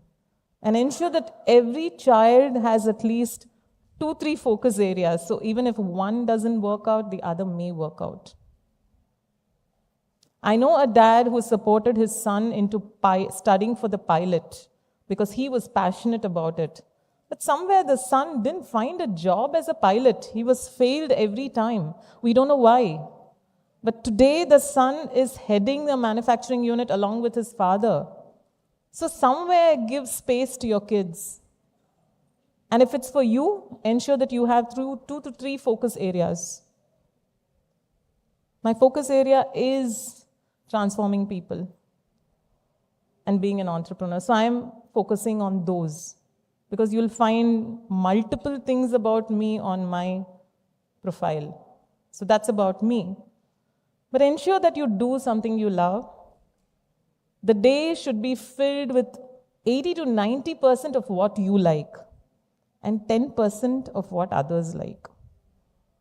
Doesn't mean saying or refusing the work that others are giving. No, I'm not telling like that. Ensure you fill your day with everything that you like. It can be gardening, it can be cooking, it can be just visiting a place. It just can be going on a walk, it can be going to the beach. It can be anything, picking up a call with your old friend. Try to do more things. So work, if it is aligned with you, if you like to do something and you're working there, then you'll ensure that you are happy. There are a few things that you can do to ensure that you calm down yourself. Definitely all of us have our own background, our baggage or problems. So overnight, when you just walk out of this, just because I'm saying you can't transform yourself, there are a lot of steps that you can follow. It says meditate, but I'll say just keep the phone away at least for half an hour to 1 hour in the morning. Because I know there are a lot of forwards. Good morning, may your day be good, blah, blah, blah, everyone's status. You don't have to read it. It doesn't go anywhere. You can read the same message after an hour. I ensure that I don't touch the phone at least for an hour in the morning, post waking up. That's one thing. And second is, ensure that you give a break in your work every time you're working. The break can be anything. If you're working with a laptop, get up, go, get your own water, get your own coffee. Don't be served on the table. That break will enable you to understand where you are sitting comfortably and where the housekeeping is actually working. So that break is necessary. Ergonomically also it's good for your body. The next is, of course, I told you journaling, preferably journaling in the morning. And if possible, a small gratitude note in the night. A small one. You don't have to write paragraphs. You can write points. What are you happy about? A small gratitude note. Ensure that you learn something every day. I've started this new thing. It's not because I'm growing old, but I started enjoying, I won't say spirituality, I started enjoying reading about temples. Why am I going to this particular temple? Why is something happening? Because these questions keep coming from my daughters. You're asking us to do something. Why is it? Okay, so I start finding out. There's no, your grandma did, so I'm doing. No, I stopped giving that. It's a very recent development from me. So I started reading about it. Learn things. Don't do things just blindly, because you also pick it up. Right? So learn something for the day. Next is travel. Travel can be to the closest place. It need not be expensive. You don't need a passport to travel. Doesn't mean that you're carrying a passport and only then you can travel. A simple bus ticket can help you to travel in an AC bus from one point to another point, which you would never do otherwise. Right? Just travel. The MRTS is coming up. Travel from one point to another point. See people. Move. It's not that you always have to pick up an Ola and go or drive in your own car or ride in your own bike. Travel, you get to know more things. Most important, keep moving, don't get stuck to one place. Very important because the next 2 days are holidays and I'm sure all of you will be stuck to the TV. Please go out, walk, get some fresh air. Because we normally eat and sleep on a Sunday and a Monday if it's a government holiday. So just move. Most important, seek support when you have a problem. We feel that we can manage everything. It's not that only when you cannot lift a particular thing you seek support. You seek support even when you are sad. Sadly, going to a therapist has been named otherwise here. Anyone and everyone can have a problem. Seek support, it will be sorted much earlier. If your mental problem or your trauma continues, it can lead to physical ailments. As doctor said when he was speaking here in the panel, you're physically fine. It's just that mentally you feel that you have a problem. So how did that mental problem come? It's because you haven't taken care of something somewhere mentally. Draw your boundaries. What is not acceptable, tell people that you are not ready to accept it.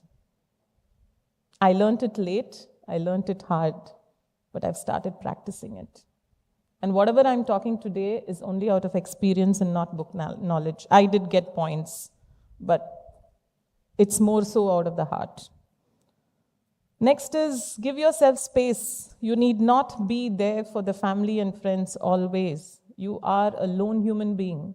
You came into this world maybe as a son or daughter, and you may move out of the world as a husband or a wife or a brother, sister, whatever it is.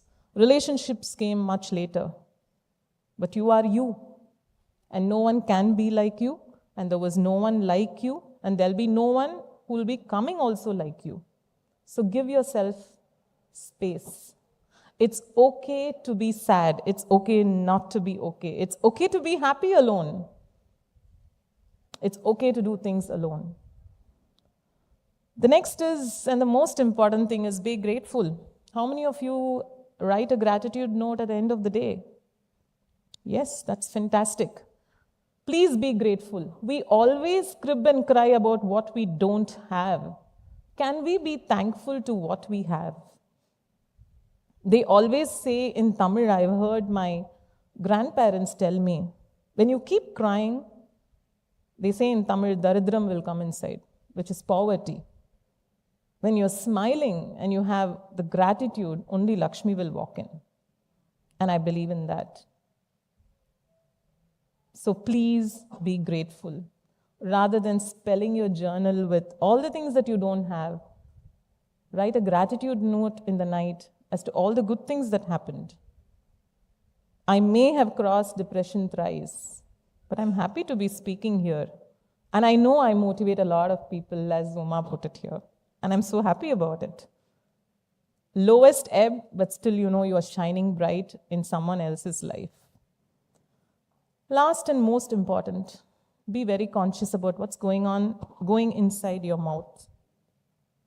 Because when we are stressed, we overeat. When we are happy, we overeat. And for some people, it's the other way around. When you are happy also, they'll not eat. And when they are sad also, they'll not eat. Everything is wrong. So moderation is the best. Once these things are placed well, the mind, the body, the soul, for which you're working, will all be in the same place. And to get this will take time. And this, in short, is called as mindfulness, according to me. I know there are a lot of books on mindfulness. But once you're mindful, things work. Everyone is going through problems. Everyone. If you're looking at someone else and saying, wow, the person is doing very well, you never know what the other person is going through at the back. So remember that and ensure that you just balance things out. And very importantly, what goes up has to come down, and what's down has to go up. And that's how your ECG is. It keeps going up and down. Because if the ECG is on the same plane, that means you're dead. So don't think you're very happy today or don't think you're very sad today, because the vice versa can happen. So that's my pick on mind, body, and work balance. Thank you so much.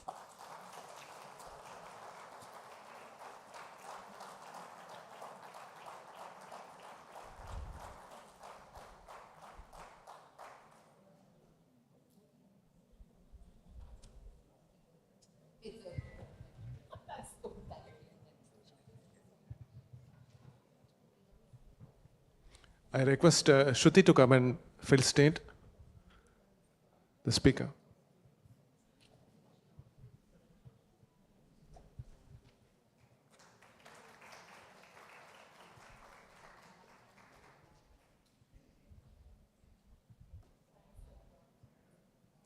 Thank you, madam. Now, as we move on to the next session, I welcome Doctor to give an overview about the speaker, Reena. Next, we invite Ms. Reena Nesammalar, who is a dedicated occupational health and safety professional over a decade experience in healthcare industry. She has a bachelor degree in nursing from NGR Medical University and post-graduation from MA Chidambaram College of Nursing. Today, she's going to talk about employee engagement with holistic well-being for different category.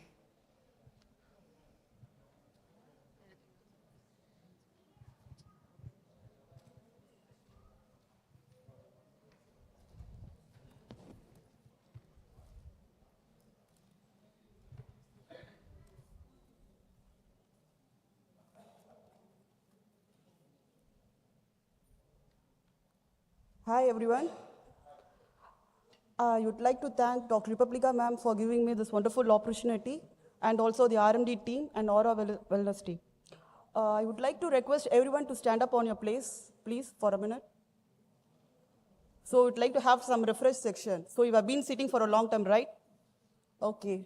Can you just say high five to your friends of any of your 10 members here? Just go in and around from your place. Just say hi. Just give high five. This is how you, just please move around.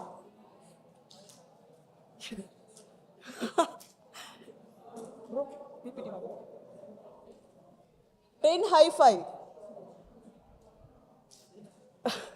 I think Republica ma'am's just moving in and around.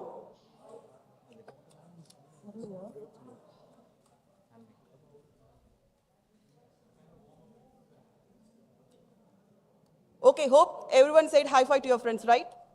Okay, I don't want to take much time. Just please be seated. Okay.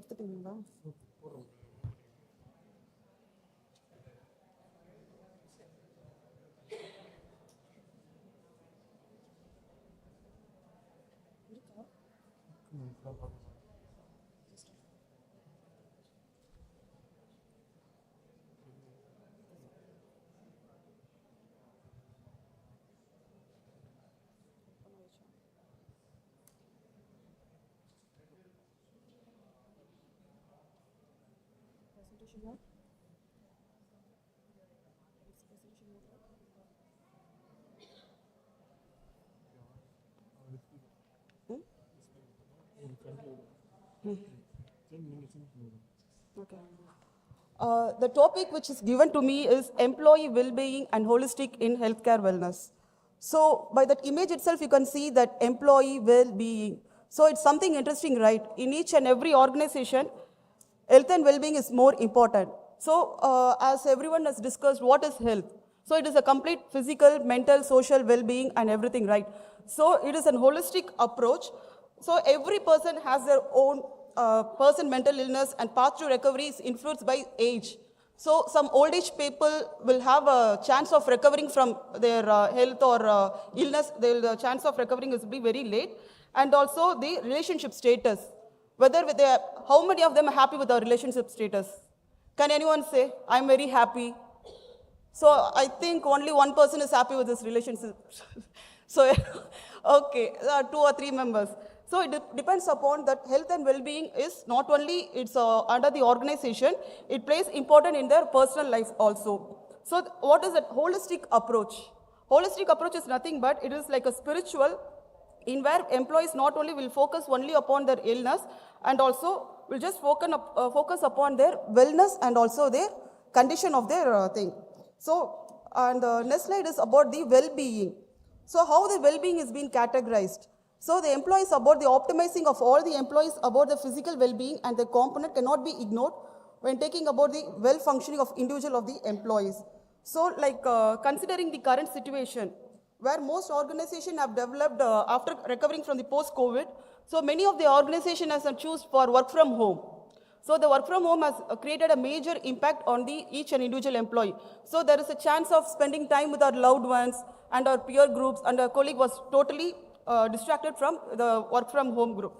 So the chance of getting stress is more in work from home. So for example, if you're working in an office, you have a chance of getting a tea breaks. And also you have a meeting and some sharing with the friends, going to the movies, everything will be just taking place. So in this employee well-being is being had a major impact in like work from home has been done. So the most important after the post-COVID is post-traumatic stress disorder. So how many of them has got COVID? Like our family members, everyone has got a COVID, right? We cannot say that none of our family member has been not got COVID. So in this situation, in COVID-19 outbreak, many of the companies and organizations has a major impact on their health. So loss of business, loss of productivity, and many of them are missed their loved ones too. So in that scenario, the post-traumatic stress disorder and all the psychological support is being given by the organization or by your management is more played a more important than this. So in a post-traumatic stress disorder, we have like intrusive memories. Like some of them has gone through severe stress and they'll be having a nightmares. What would be happen by tomorrow? If my father doesn't get for oxygen by tomorrow, what my father else going to be like that? So like a most traumatic accident and nightmares would be having in the intrusive memories. And in this post-traumatic disorder, you do have like some avoidance. So like government has given like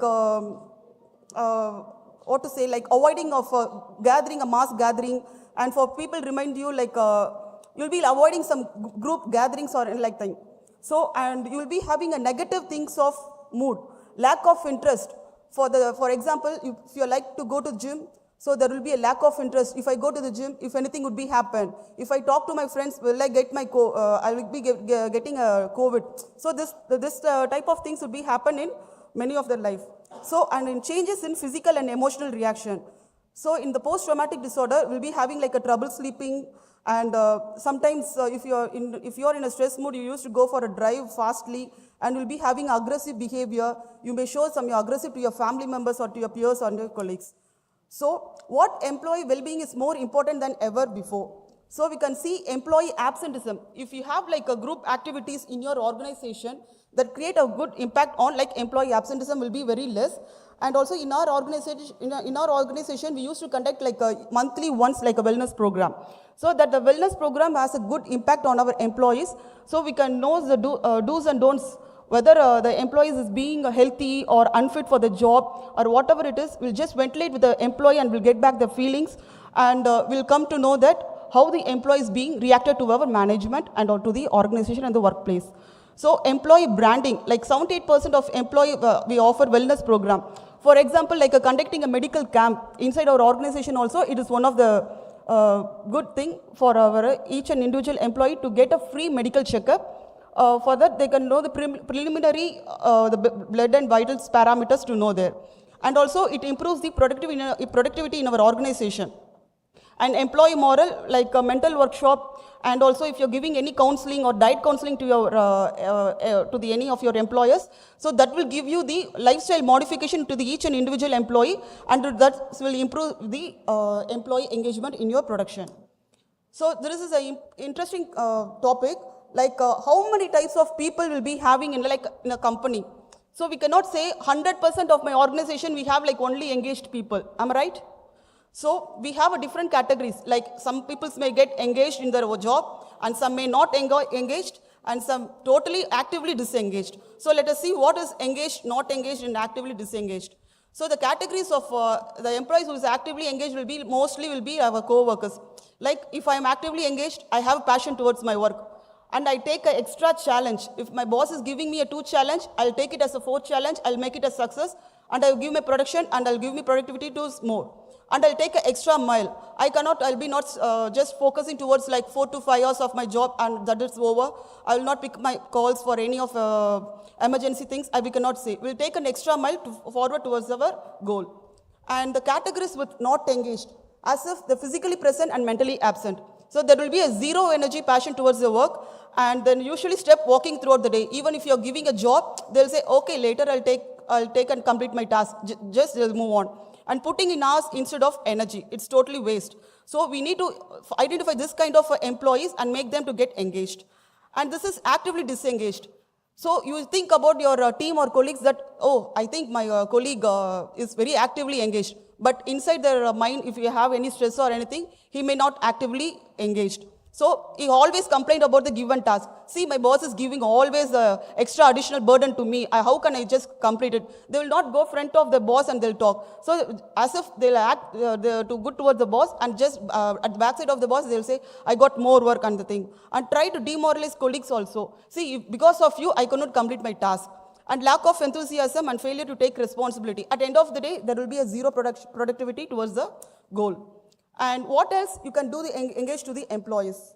So in our organization, we have have a team photos. I'm not saying that every day you need to take a team photos. If you have a loved ones, you can take a selfie with your teammates. And if you have big groups with your friends, you can have a good team photos. And you can just place on your workstation or in your desktop too. And workplace fitness. So how many of your organization have a workplace fitness? No one. Okay, I'm very happy to say that in our organization, we have a workplace fitness and we have a gym and everything.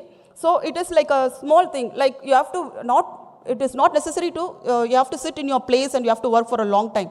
Just walk in and around. Instead of making a call to your friend from here to there, you just go and talk to them. So that will create a more workplace fitness, and also you have a more friends too. So praise and recognition. Everyone likes to get praise and recognition from your teammates, right?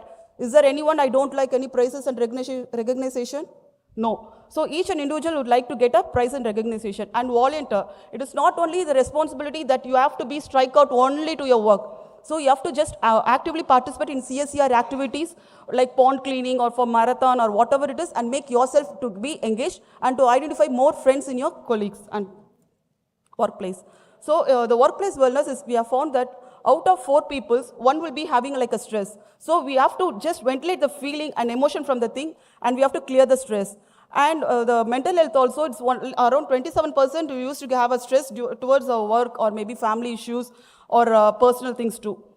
And the impact of the well-being is a thing. We have like a insurance support and financial support to the employers.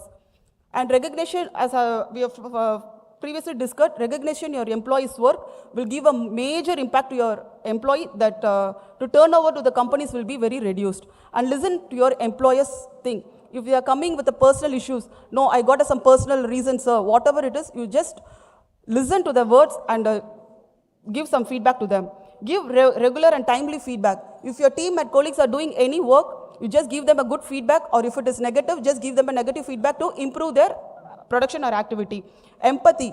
So if anyone is coming to your thing and telling that I'm so-and-so thing, got us problems or whatever it is, just put yourself on the other shoes and just create some positive feedback and provide a good words to them to make them to feel empathy. So this is our, and the good employee, the thing is health screening. So your organization must have like a monthly once health checkup or health screening for the employees' well-being to make a thing to be effective. Health insurance. Hope the family health insurance will create a good financial thing. And gym membership, employee well-being solution, and providing healthy meals. As some of them team have discussed that providing healthy meals also is a create a good impact. And mental well-being app, psychological counseling service, and flexible work option to be given. If I'm not interested to work in the thing, so you can ventilate the thing to your boss. So, sir, I'm ready to work in the situation like some other department or like finance, I'm interested, whatever it is. You just inform your boss and you can just go to change over the thing. The employee well-being categories, as the thing is, we have a different categories. We cannot say everyone is normal or everyone is abnormal. It is depend upon the situation and the physical well-being of the thing. If their employee is sick, so he is not a normal person. If any of you, if you see them, just welcome by saying, you're awesome, you're enjoy, it's okay to not be okay, think positive. You can just say to your friends by saying to industry or colleagues or whatever it is, that will create a positive impact on them. So the psychological health workplace, it's not only it's health and well-being, health and safety also it's considered to be the major thing for the work-life balance. So how the employees get benefited through this camp and all means they will be improving in the physical health. So the physical health, we can identify any preliminary disease like diabetes, hypertension or any cardiac problem, we can improve them. For mental health, we can make your employee to be in part of the counseling, and job satisfaction should have an annual appraisal for whether the employee is being satisfied with your colleagues or whatever it is, and employee moral and motivation. You have to motivate your each and individual employee, and most and important thing is commitment. Commitment towards your work will make you to get succeed. And climate and stress management has to be taken in your organization. So how organization benefit means, if the employee is happy, automatically the performance will be good and productivity will be good, hiring selectivity will be reduced, and productive service quality will be good, and customer service and satisfaction will be very high.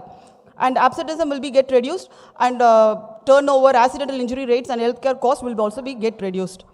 So any questions? And I would like to have one common quiz competition for you. Slide.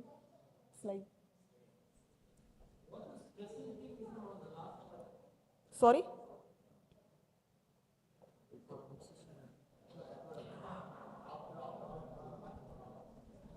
Absenteeism.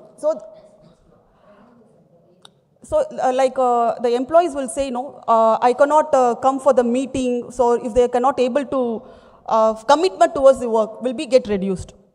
So that is the main thing.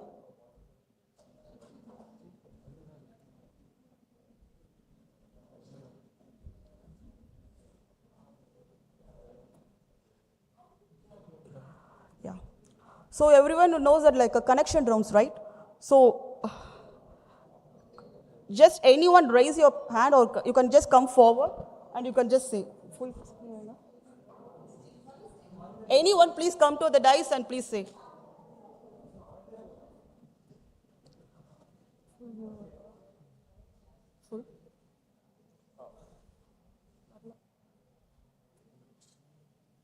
No.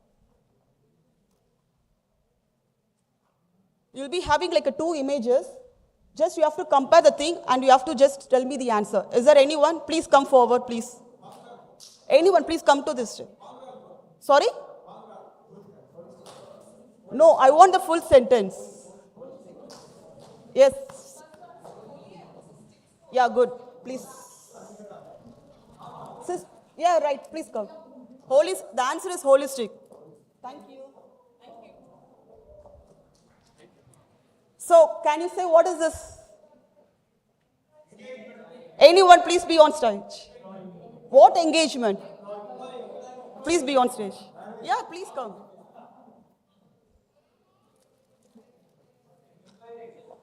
Thank you, sir. What is the answer? Employee engagement. You can just say about what is employee engagement, please. See, if you ask me in my context, employee engagement is something like we conduct a lot of research studies for them. So how far the employee accountability, it starts from accountability, their satisfaction towards empathy and level of empathy. So multiple parameters we generally has been evaluated at corporates. So, and this would increase definitely the productivity, and it also helps the employers to gauge under several parameters when it comes to employees. Thank you, sir. Can I give a big hands? And what about this? Any idea? Good, sir. Please come on stage.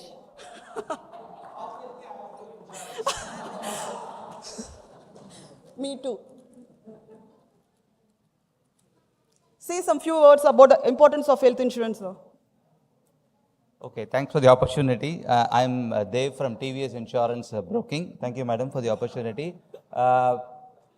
Very important, as madam has rightly put forward in one of the slides over there, be it in retail or in corporate, wherever you work, insurance is the in thing today, and after the effects of COVID-19, you would all recognize that insurance is the most important tool that you need to have, whether you work for a corporate or you head a family or even if you're a spinster, or even if you're a bachelor. You may be the only earning person in your family, or you may contribute to your family. Whatever you are, your income to your family is important, and therefore please take care of all your life and health insurance needs. You can call me and madam as well. Thanks. Thank you, sir, for a wonderful thing. And what about this? Any idea? No. No. You have to use your brain. No. No. No. No.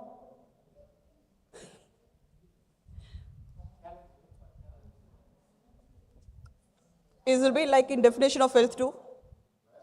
Sorry, sir? How can you say balanced diet? Oh, so this is diet? This is true of the thing? No.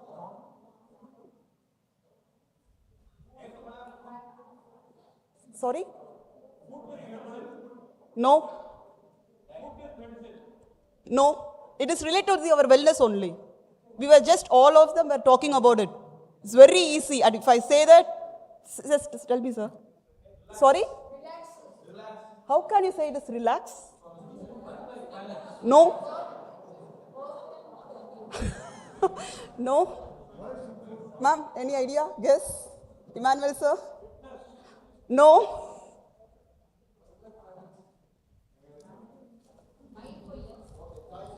Okay, choice is mine.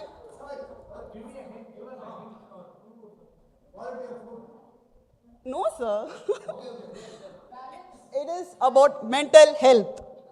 Mental health. We call this as a tell in English. Tell. You can just Google it. Tell, T-A-L, tell. And this is about health. Good? Okay. So now this chocolate is going to be mine. And this will be a very easy section. Yes, ma'am, please. Just few words about work-life balance. I think we are balancing a lot of things today. That is the truth. As a woman, work-life balance plays a very, very vital role, because if you don't compartmentalize, what you're doing, and time management, effective time management, and energy, you should first know what energy, like whether it is mind or body, understand what you're able to do today, and take it forward. And for me, the formula is, you do what you can do and learn to say no from the beginning of whatever work you're doing. If you cannot do it, it's better. Let's not try to impress someone. As a woman, as I said, we have to compartmentalize. When my dad used to say, we are Gujarati, so he'll say, "Bhai Bharti, avo che andar, chappal nikaline avjo hai." When you get inside, you remove the footwear of being a business person or an entrepreneur, and you change your roles as to home front. That is very important. And if we do that, I think we can do everything successfully. Thank you. Thank you, ma'am. Ma'am, please. Thank you. You heard me hypo. Thank you, ma'am. Thank you so much. And what about this? No? How can you say after seeing Rajini to be relaxed? How many of them have Rajini fans here? Only very less. Yeah, correct, ma'am, please. Anyone, please be on stage, please. No, already ma'am has given the correct answer. It is lifestyle. Rajini is meant for style, right? So it is your life and style. That's it. Ma'am, please.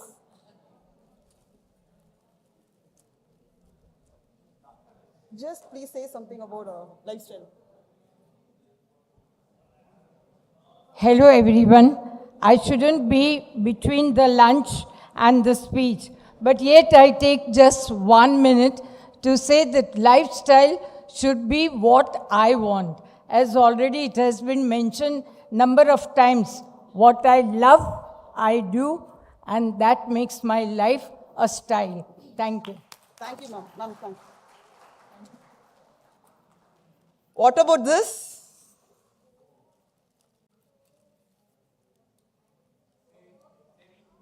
Sorry? No. No? Yes, sir, please be on stage, please. Yourself, please. It is answer is post-traumatic disorder, stress, post-traumatic stress. We won't keep it as disorder, it is just about post-traumatic stress. Just say something few about post-traumatic stress after the post-COVID, sir. I'd like to say only one thing. The purpose of life is always to be happy. Though society tries to stress you down, find your happiness quotient. Never allow any external factors to stress you. At the end of the day, your life is your responsibility. Your emotions are your responsibility. Your mental health is your responsibility. Your peace of mind is your responsibility. Your growth and success is your responsibility. Thank you very much. Thank you all for giving me this wonderful opportunity. Thank you. Thank you, ma'am.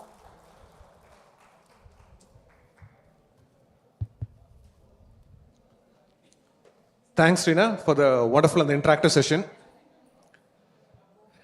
It is said effective listening makes everyone very effective. We have spent the last 3 hours effectively listening to the wonderful session and the wonderful speakers.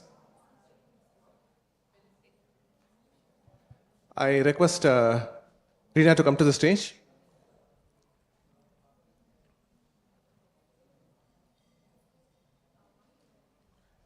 I request Shruti to do the felicitation.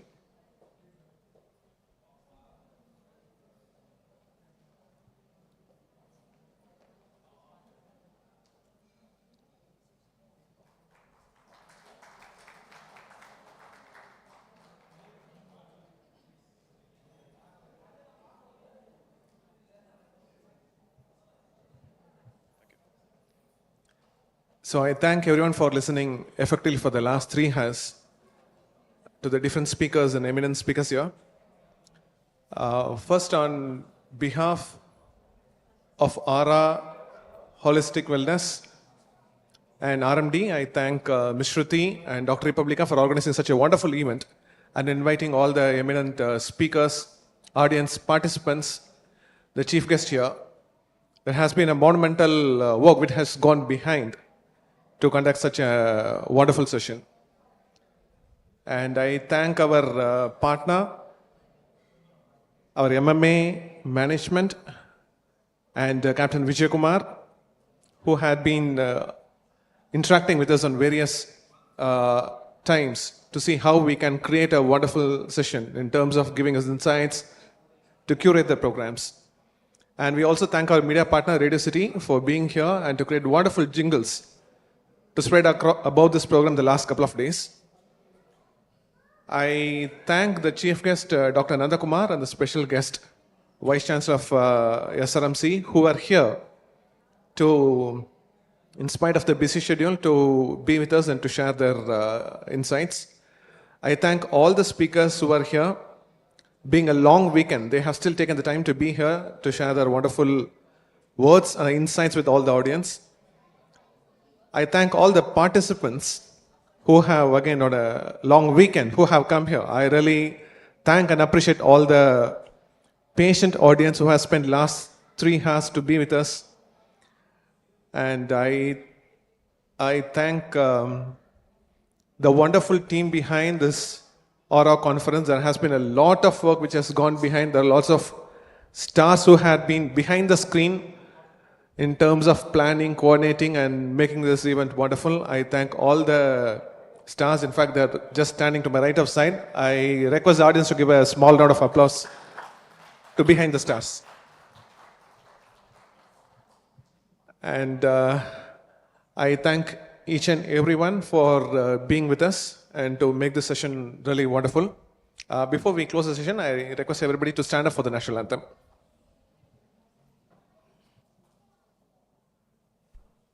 अधिनायक जय हे भारत भाग्य विधाता पंजाब सिंधु गुजरात मराठा द्राविड़ उत्कल गंगा विंध्य हिमाचल यमुना गंगा उत्कल जलधि तरंगा तब शुभ नामे जागे, तब शुभ आशीष मांगे, गाहे तब जय गाथा।